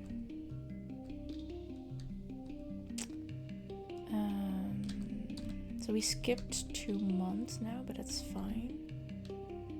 Phase... Ooh, yes. Dice shifts uncomfortably from foot to foot. Sorry about your dad, he mutters. He looks out towards the wilderness. The pollen's really thick in the Valley of Vertigo too, he adds. Sometimes people in expeditions would get kinda weird about it. Guess that's not gonna happen anymore, now that they figured out the shimmer. Can we talk about something else? No. Okay. Then we're gonna talk to everyone. Rex's ears droop in sadness. Listen, I'm sorry about your dad, he says. He seemed like a really great guy. Thanks, Rex. Martz breezes over and gives you a kiss on each cheek. I'm so sorry about your dad, she says, holding you at arm's length. If I can do anything, please don't hesitate to ask, she continues. I'll move heaven and earth for you, darling. Well, figuratively, you know? Okay, that's nice of her. Nomi fishes something out of their pocket and hands it to you. A rumpled white origami crane. So sorry about your dad, they stumble. He seemed like a pretty cool guy.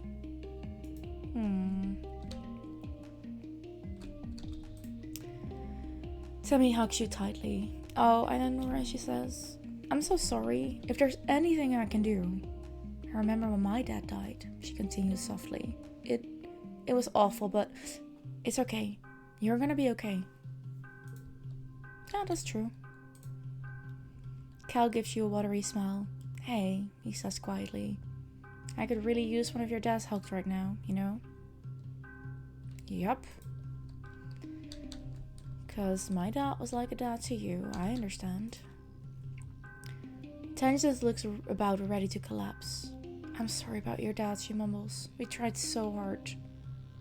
So hard, she repeats to herself, as if you're not even there. You're gonna collapse at some point. Somehow. Not sure when or where. Face nods at you in understanding. Sorry about your dad, he says. He seems like a good guy. You really lucked out. That's a decent reaction. Nem nods at you as you approach. Sorry about your dad, she says with a sympathetic but slightly distant smile. He was cool. Yeah, you are having trouble with the loss of your brother. I know that. I know that. It sucks that the fields here now are empty. There's no one here to catch up to. We are gonna hang out with Rex, or at least we're gonna go and rest over here and see if Rex joins us. Relax in the lounge. Oh, we just took the month off and that was it. Okay. Yeah, I do want to forget this one. Mine is due to neighboring. Oh, that's just yellow cards. No, I'll leave it in that case. No story there. Okay, fine. Okay, we have all our energy back. Or all our physical, yeah. We're not mourning anymore. Or at least not in a way that, like, give us minus on things. I think getting our combat up to the first bracket is a good idea. Let's go here. And then we know combat defense training, right? This is not... Yes. Friendship with Vase? Well, not really, but sure. Security Chief Red interrupts your afternoon training to address the group. Nem perks up. This seems important. Since the original colony was destroyed, Red begins, we have needed every skilled security officer we can find to defend our home. And now with Governor Lum's blessing, age is no longer a requirement. We are looking for young recruits to join the ranks of the defense squads. Are you kidding me, Lum? Asshole. This is a serious job. He punches his hand for emphasis. You'll be soldiers, not little kids learning self-defense or peering down from the safety of the walls. You will be in danger. You need to be brave and know your way around a weapon. Step forward if you think you have what it takes to defend our colony. No, we're not. Good, he says to those who step forward, including Nem. For the rest of you, if you change your mind and want to join the real soldiers, you know where my office is. Nope. Random card locked in one slot. Okay, that's fine. We can do that.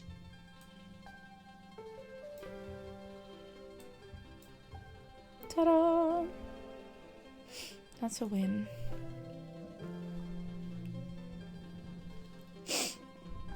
That was lucky on the card that was slotted there. Bit more on animals, also good. And a bit more on... Okay, cool. Virtunalia again. In the midst of the colony decorating and setting out the food for the feast, you have trouble finding your festive spirit. Your dad's only been dead for a few weeks. How could anyone celebrate at a time like this? You gather in the colony square for the usual speeches. Lum takes the stage to fanfare and applause. Hello, people of Vertumna, he exclaims over the din. Happy Virtunalia. He raises his hand to call for silence. Before we celebrate, I want to recognize those we lost this year. Head of Geoponics Geranium and Surveyor Imbroclio. The crowd goes silent for a minute.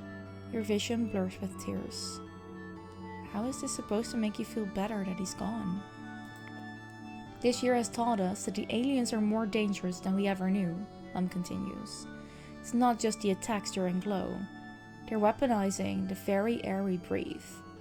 But they won't win. Already we've discovered how to beat them at their own game. With everyone inoculated against the Shimmer, we're one step closer to total dominion over this planet. After the council members each give their annual reports, everyone starts clearing the square to set up for the Vertumnalia games. You feel the pulse of a new holo message in your palm and open it up to read. Happy Vertumnalia. There's a present for you on the table.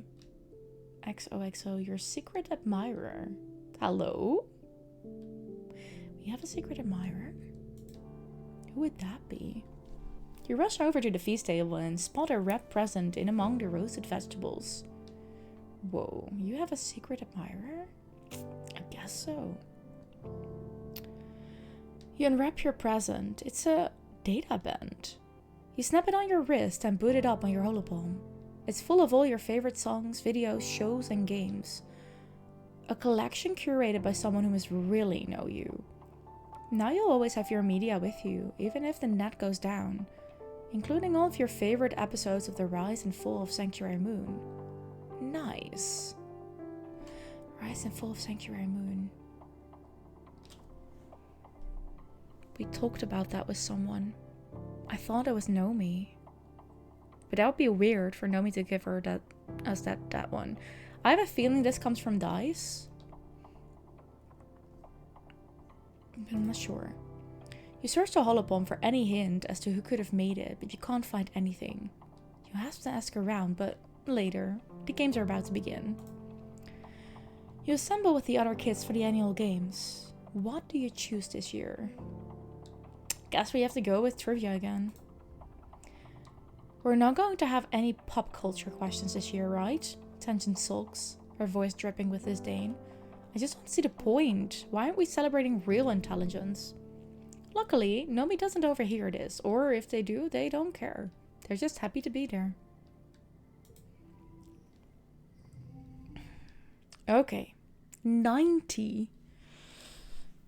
Okay.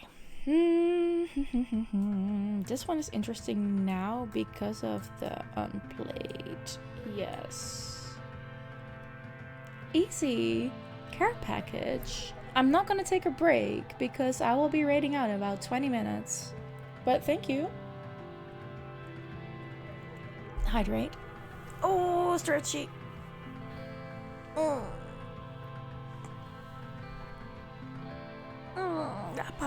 How are you doing? How was your stream? Okay. This one gets +4. First collapse we'll use is free.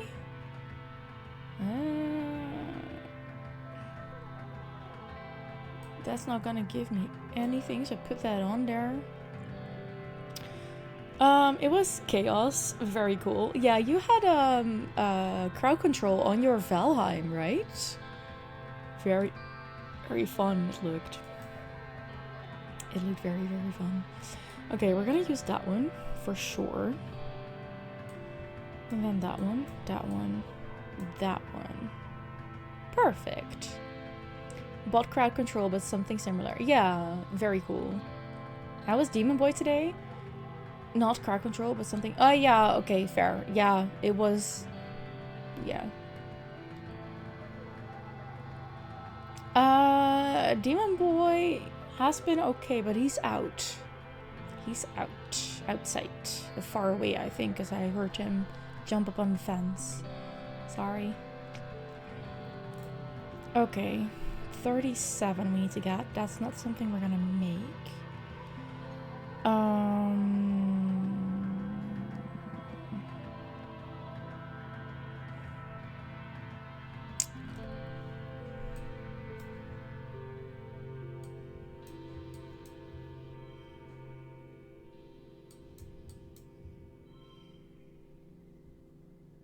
Oh, that's so much. But this is...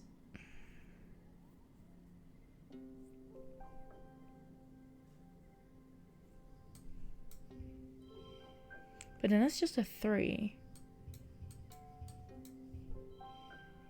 27? The other one was 26 even. Okay.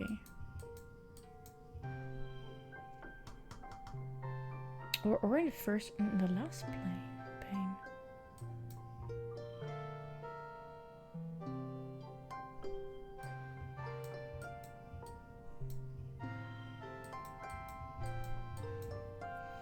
Okay.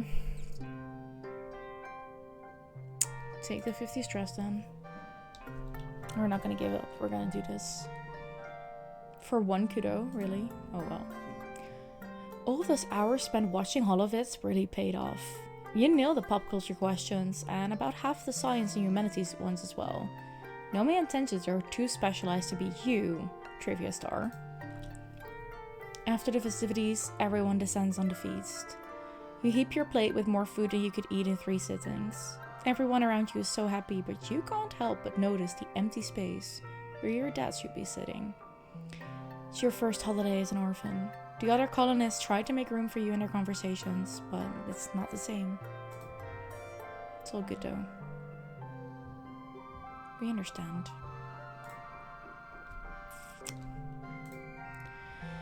Face is supervising a group of children doing push-ups. Keep those backs straight, he barks. Though he looks proud of them. He sees you coming and jogs over to meet you. Hey, Eleanor, he says. Getting some training in? Someone gave you a data band. Might have been Face.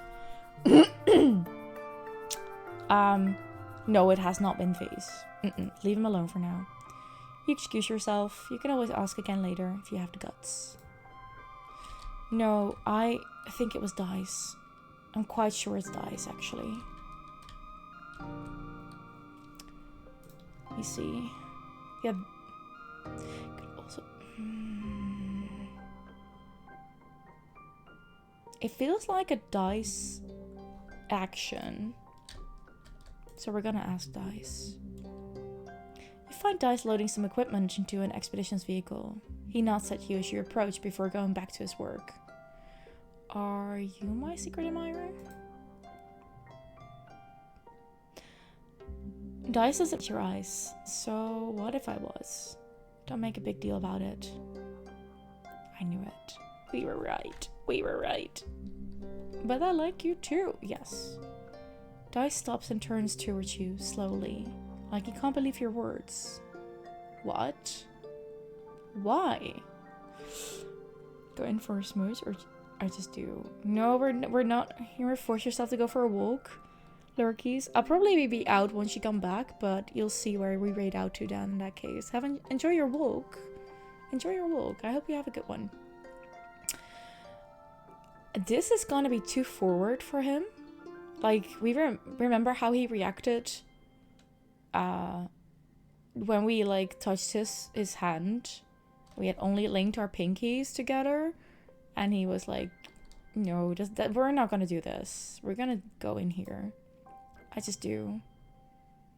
Dice looks at you in shock, then looks away, breathing out shakily. Okay, he mutters, his cheeks turning pink. Cool, I guess. Maybe? Maybe what, Smurf? Hey, it's a start. Dice is kneeling at the edge of the expedition staging area, checking through his backpack. Can't wait to get out there again, he says. I hate being cooped up in the colony with everyone's drama. And everything always smells like shit. He takes a deep breath for effect. Yeah, I'm not gonna miss that when I'm gone. Fair enough. Fair enough. Do I have anything? No, I don't have the roots. Too bad. Okay.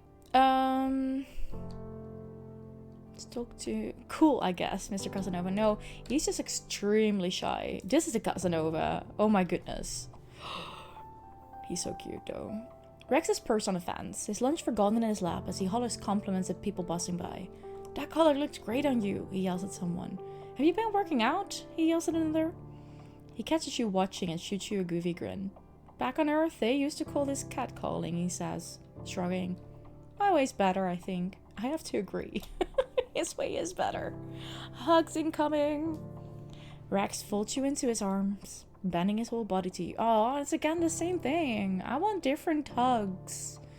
I mean, yes, he smells warm and a little spicy. Fine, but give me more. Give me more. More different hugs. Okay, what are we gonna do? We need 2 more engineering. We need a bit more combat. Persuasion would also be nice if we can get it up. We're organizing.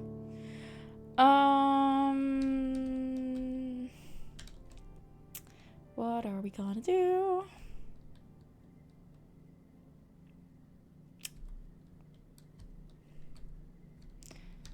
How do you smell warm? I understand what you're saying there, and there's something there. I don't know how to explain it.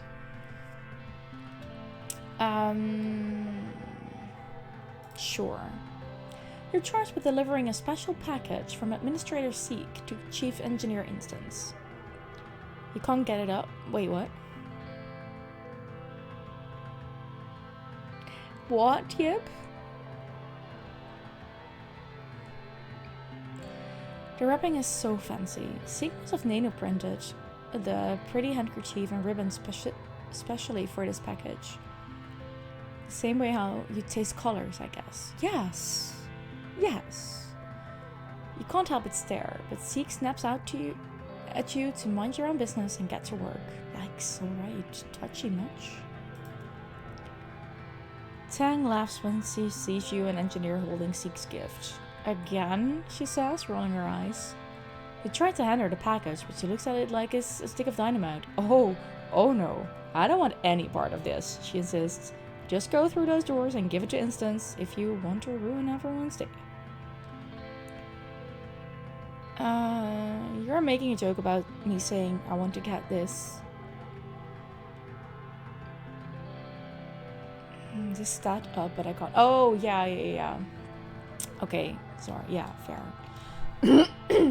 I want to get that stat up, yeah.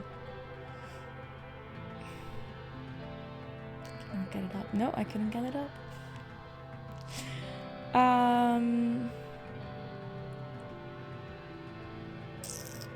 If you wonder ruins everyone's day.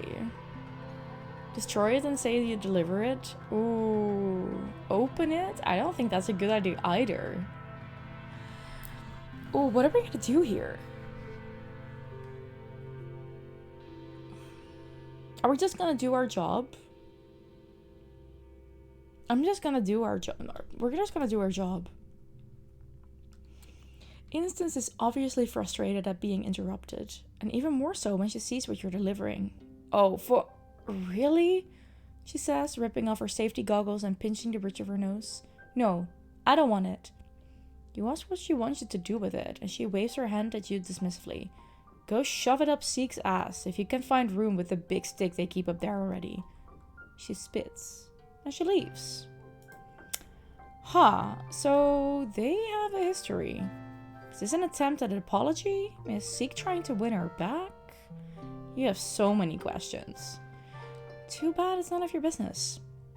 Honestly, you aren't even sure you want to know. What if they were dating? Ugh. We're gonna give it back to Seek. You didn't even deliver it? Seek sneers. What kind of delivery person are you? This is coming out of your pay. Hey! Girl, what the... For fuck's sake, Seek. Not cool. Not cool at all.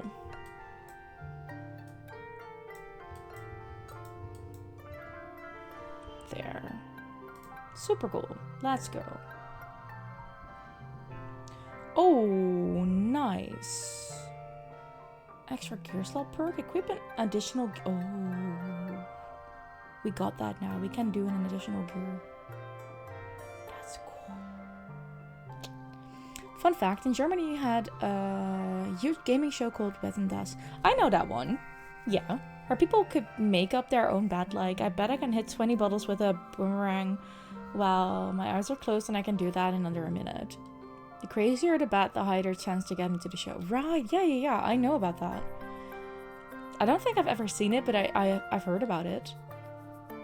Wait, give me a second, because I remember something.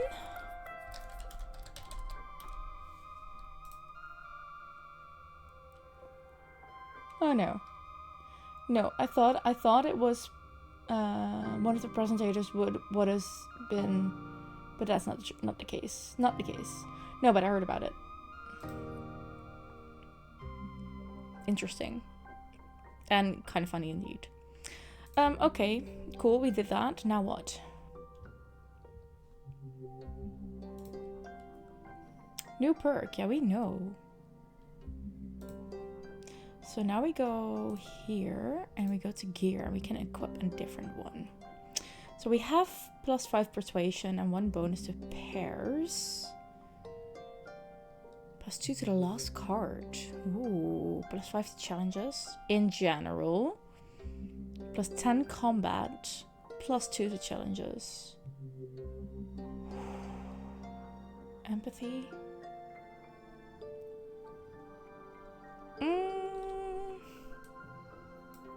Does that one mean that we actually... No, we won't get the... No. Then I think we're gonna go with that one. Just a standard 5 to whatever challenge we go into. Yeah. We have so many stuff. So much stuff. So much stuff. I have a feeling Tangent might like this.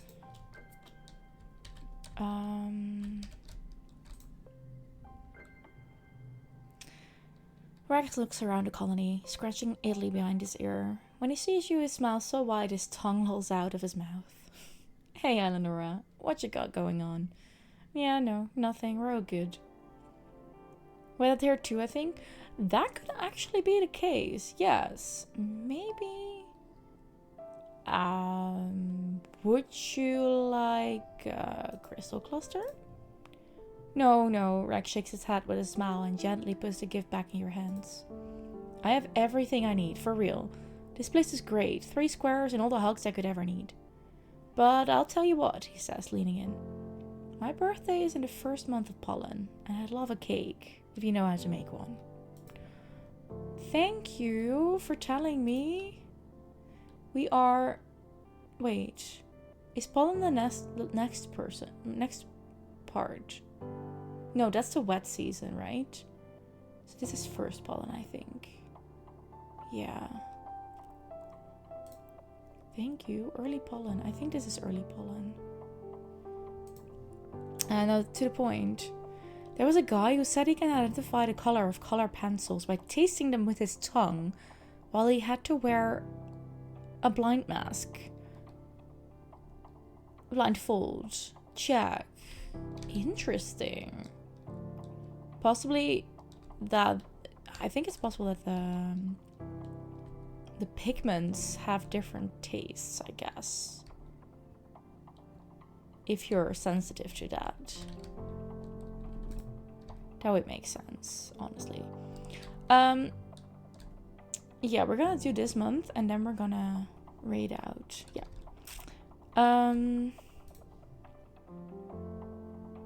Cute. I'll dive in there. Blindfold, yes. And there were like over 100 colors and he won. Very cool. Very cool. You would like a different but similar challenge, but that might be too not safe for work to discuss. Maybe. We're gonna survey again. 7 events remaining, 6 collectibles remaining, boss event remaining. Wait. All events have respawned. All events have respawned. There's bosses in this? Didn't know that. Engineering would be really nice to up that again. Also, perception is almost at 100. That's so cool. Thing is, no one knew how he did it. In the end, it came out that he cheated. He did? Definitely not safe for work for TV fair. How did he cheat indeed? Yeah, that's a good question. Okay, so we're gonna go all the way. So if you go within the same year, it stays like this. That is interesting. Good to know, though. Good to know. Done most of these. La la la la. Been here. Been here. We're gonna go this way. Yes, please. The flies here are awful. They come out in the heat of the day and buzz around you incessantly. They don't bite, but they seem to want something from you. Maybe the water results from your sweat. We just hope they aren't laying eggs. Dice calls the most annoying ones rot flies, because they're like long, flexible sticks with a bunch of wings. He tried with the blindfold mask. Probably, yeah. They swarm in clouds around your face, no matter how hard you try to shoot him away. He says to remind him of Mars. Fair enough. But there are other ones too, like the ones that just as big, it's just a big eyeball with a couple pairs of little wings. They make a loud buzzing sound and are always just out of reach when you try to swat them away. Today, your personal nemesis is one of these eye flies. There was a whole bunch of them earlier, but only one has persisted. It's been following you, staring at you all morning. You and Dice have been batting at it for an hour, but it's a fast dodger. Dice has finally given up and just plods forward. It even lands on his head, but he doesn't care. A while ago, there was a chess grandmaster winning prizes. Turned out he was having a computer do this chess for him, and a buddy was signaling the moves to do with a vibrating plug. That is creative, though. You have to give him kudos for that. Oh my god. Insanity. Be zen and let it be. Using Dice's strength, you find a sense of peace deep down and just block out the incessant buzzing. Let's go.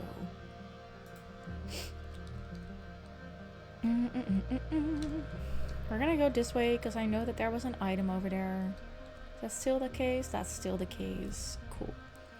You're scaling a huge rock plateau when you're suddenly overcome with an incredible feeling of peace. You've never felt anything like this. You literally feel lighter. Like all of your troubles have been lifted away. The feeling is stronger when you touch the rocky surface, and you realize it's radiating from the rock. And Dice is here. Dice is sunning himself on top of the rock, stripped down to his shirt. Oh? He looks up as your shadow falls over him. Oh, he says slowly. You found it too, huh? He shades his eyes from the sun as he looks up at you. You feel it, right? Like, you just feel happy here? That's why I haven't told anyone about this place, he says. That's how they get you, you know, he says. Once they know you love something, they can use it to control you.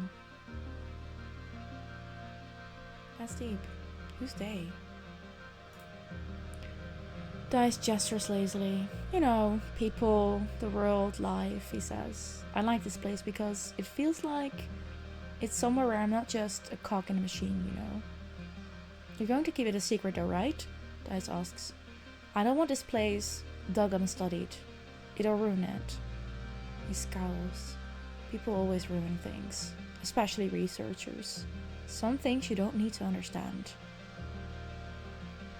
Okay, that's our secret. We do take a few readings though, just because. All data is important. You mark down the location, but fudge the coordinates so anyone they send out afterwards will get lost. You wonder if the rock is natural. Animals seem to really like it. As you're taking readings, you watch a swarm of dwarf's moth basking on the rock as well, just like Dice.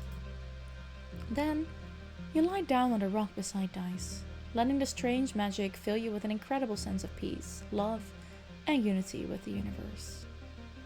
Now we got some stress. Ooh, stress reduction is good. Let's go. Okay, so this was that area. We are gonna snooze the ads. We're snoozing the ads. Where are we going? This way? That way? Oh, there's nothing there. So we need to go this way. Ooh. Okay. Hey. Utopia has sent a team of geologists to get a closer look at this region's weird terrain. You come across them working, and Utopia beckons you over. Eleonora, she says, drawing everyone's attention to you. Eleonora, come here. Everyone? Eleonora's been working in this area a while, and I'm sure she's got plenty of information on what's out there. The geologists politely turn towards you and listen. Here's what we've got so far. Utopia says, speaking directly to you. Judging from how the layers of the sedimentation are broken up, this place used to be pretty flat. For there must have been a ton of earthquake activity, ripping up the land and bringing up these huge ridges. We can date the quakes around the time a lot of these ruins were created, she adds. And we're looking, but we haven't seen anything built after him. Like that was it for our old convergent domain. These broken up layers are the same across the planet. Something sure happened. About 20,000 years ago. Share your findings on the obsidian layer? Yes. You explained that below the sands there's a thick layer of the dark silica crystal obsidian stuff. The convergent domain used. Utopia nods. Right. You can see it in the striations, right? Yeah? It's one of the major landmarks in the geological timeline. Obsidian and earthquakes are both associated with volcanoes, but there are no volcanoes here. Not even a fault line. Utopia says, wiping her forehead. It's just not natural. Ooh, we got kudos. You set up a drone hive to measure the sediment layers along the cliffside. I'll learn a few things about rocks. Always good to learn new things about rocks. Draw an extra card at the start of the challenge effect. We upped our engineering. Nice. Draw an extra card at the start of the challenge. Effect stacks. Nice. Item.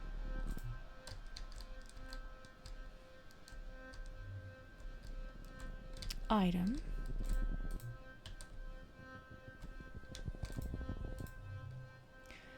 You come across a particularly flat area, a large field of obsidian. Well, obsidian is the only word you have for it. Alright, this is the same thing that we had. Carefully walk around the edges. Yeah, sure. You pass on through without any problems. Cool. Oh, I have a feeling. Oh, item. Oh, dice. Let's go. First, we're going to see if there are more items. Are there more items? There are. Not here, though. Because I have a feeling that with dice, we are going to get... Oh, no, there's more here. But we're going to go for this one. Dice is an entirely different person when he's outside the colony walls. Give me a second. We are snoozing them again. Oh. Without people constantly trying to correct his asocial behavior, it's like he's blossomed into someone who's actually confident. The more time you spend with him out here, the more glimpses you catch of the real Dice. Bet you can't do this, he says, jumping off a huge boulder and doing a cool roll at the end. Wait, no. Bet you can't this with your eyes closed. I can. You and Dice cavort around, daring each other to do more and more dangerous things.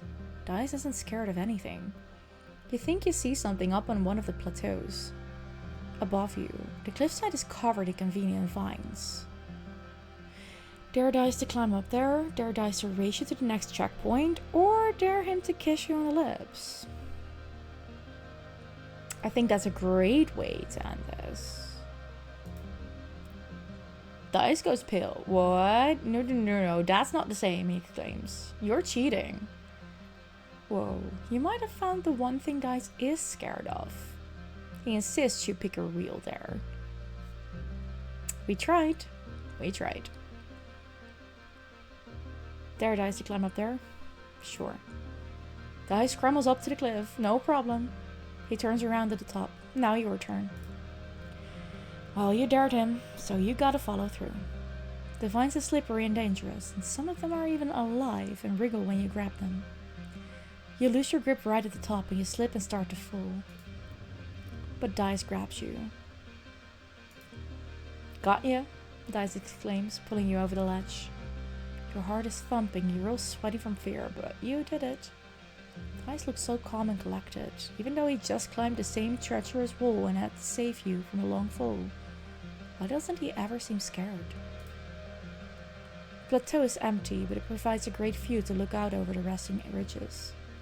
You and Dice take a break and watch the shadows creep across the dusty, craggy landscape. This is the life, Dice says. No school, no gossip, no bullies, no one telling me what to do or what to think. He props his elbow up on his knee and squints into the suns. Even with my augmentation in the colony, I always feel like such a coward. But maybe the problem isn't me. It's everyone else, you know. I'm not scared of any of the usual stuff. Monsters, getting hurt, even dying, like, who cares? He continues. But you must keep finding ways to control people with fear. Well, they can't control me. So how about that kiss? Dice laughs, embarrassed, and starts scrambling down the side of the cliff again. You have to catch me first. Oh, I like him. Every so often, you see absolutely massive creatures here. Oh, we've had this one. Climb up on its back. And climb down the other side. Easily done. You're free and clear on the other side of the commuter train creature. Yes, thank you. Let's make it easy today, eh? That's the end. Oh. Item. Boss. Snooze. Dive in. Expeditions has been collecting energy readings from this area, tracing the invisible ley lines of power like the one from the thumper that brought you here in the first place. They've pointed you to this cave, a nexus of power at the convergence of many lines. You can feel the energy is different here, like a barely perceivable hum that prickles up the back of your neck, like something is watching you. It's likely this was some sort of important place for the convergent domain, Utopia says, leaning on her glider. I've sent teams through, but it gets mighty tight in there. I'm hoping you and Dice might have better luck wiggling in there, she continues. Might be the caves inside open up again. And if they do, take plenty of readings and report back to me. Dice is vibrating beside you on nearly the same frequency as the weird power fluctuations. This is the real deal, he whispers, mostly to himself. Utopia nods and leaves you to it. What's the plan? Prep your caving equipment. You get headlamps and a little recording drone with a floodlight attachment. A tiny buzzing fly thing that circles around your heads and sometimes illuminates what you want to look at. It's intelligent, which just means it won't just do what you want. Dice bats at it in annoyance. Utopia has also left you an anti-grav belt with a warning to practice extreme caution whilst belonging down there. They make you lighter so you can climb more easily and won't hurt yourself as much if you fall. Thank you for the hydrate yip. But that takes away from my reading time. Thank you for the stretchies. That's good, thank you. Enter the cave. Ooh, pretty. The narrow entrance leads to a bigger room that animals have clearly used as a den. It's enormous, with glowing mushrooms on the walls and piles of bones in some crevices. In some places, the walls are made of iridescent convergent domain obsidian, like this was once a great hall millennia ago. You can feel a cool breeze coming from somewhere, but it'll be tricky to find in the dark. Trying to find a way in deeper. Perception challenge. +1 to red cards. Yes. We need 95. Okay.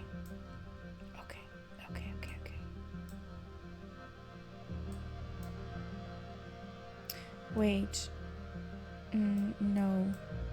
I want to do this differently. +1.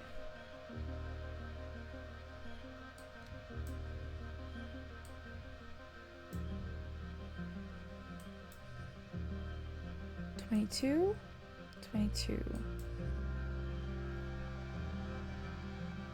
Okay.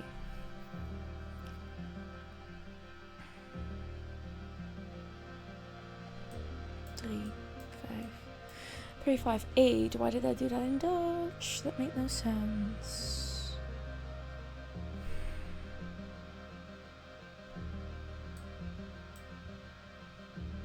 $21 for the round. Yeah. We're not gonna make that. Shite, we're not gonna make that. Do we want to redraw the hand? No.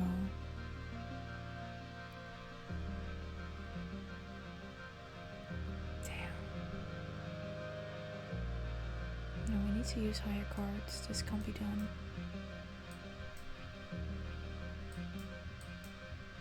That's 26. I think that's the highest we can get here. Okay.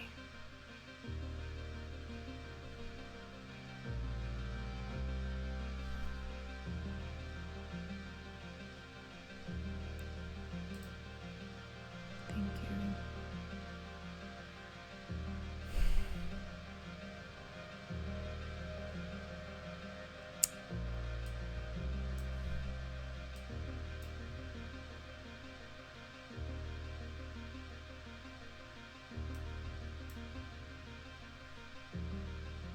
We're not going to be able to do this. Not like this, at least.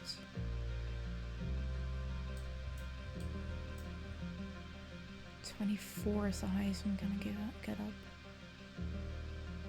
We can do this once. Okay, do it. Wait. It doesn't have the highest value, but that is something.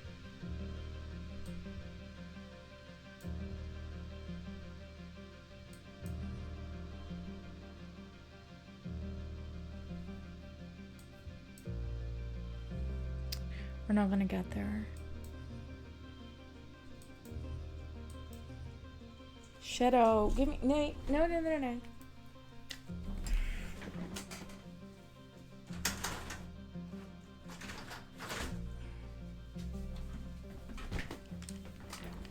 The boy tried to get in through the box screen. We have to give up here. We can't do this. We're never gonna make it to 47. Nope, we're gonna have to give up. Oh, damn it. No skill changes. Done. You failed to find a route deeper in. The tunnels run around all over the place near the surface, and following a random one of them, you get lost and pop out outside half a click away. But you just know there's something big down there. Yup. You're too worn out and try to go home. We're going home. Yes, we got more engineering. We got perception is fixed. It's done. Nice. We can slip past all path blocking explore events. That's really cool. That's really cool. But yeah, that's it. Next month, new perk. Yes. Thank you. We are gonna go over to our chat screen. I'm gonna quickly see who we can. Wait, I have 4 minutes. We're good. Let's see. Please stick around for the raid. By the way, the Bat Boy is back in town. Yeah, back inside mostly. Oh, I already know where I'm gonna take you guys. And that's for 2 reasons. 1, because of the game, and 2, because of the person. Because both is fun. We're gonna go to Callan. Callan is playing Blueprints. I am curious how he's doing there. Thank you for that raid message.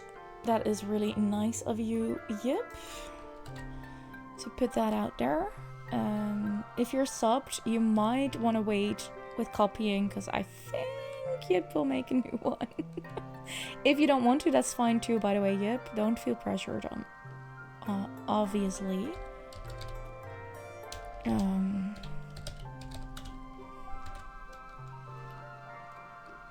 Thanks for the stream. Always super cozy to hang around with you. Thank you. I appreciate that. We're gonna go to Callan. If you're being left behind, please go this way. Yes, if you're subbed, you can take the one that Yip just posted. The other one is posted by Stream Elements. That's if you're not subbed. There's that. Thank you for being here, Robin. I appreciate you. Lovely people, thank you for being here tonight. I hope you're gonna have a lovely weekend. Start of your weekend. You saw Callan come on and you knew I was going to go there. Like, I had other options, but the combination Callan and this game, like, yes please. Just, I want to see how he does on this. This is my current obsession when it comes to games, so we're going there. Have a great weekend. Be nice to yourself. Extra nice if you had a rough week. Looking at you, Yip. And yeah. May the best of your today be the worst of your tomorrow. I'll see you hopefully on Sunday. We're gonna do Cozy Story Sunday again. And yeah, see you next time. Bye, lovelies.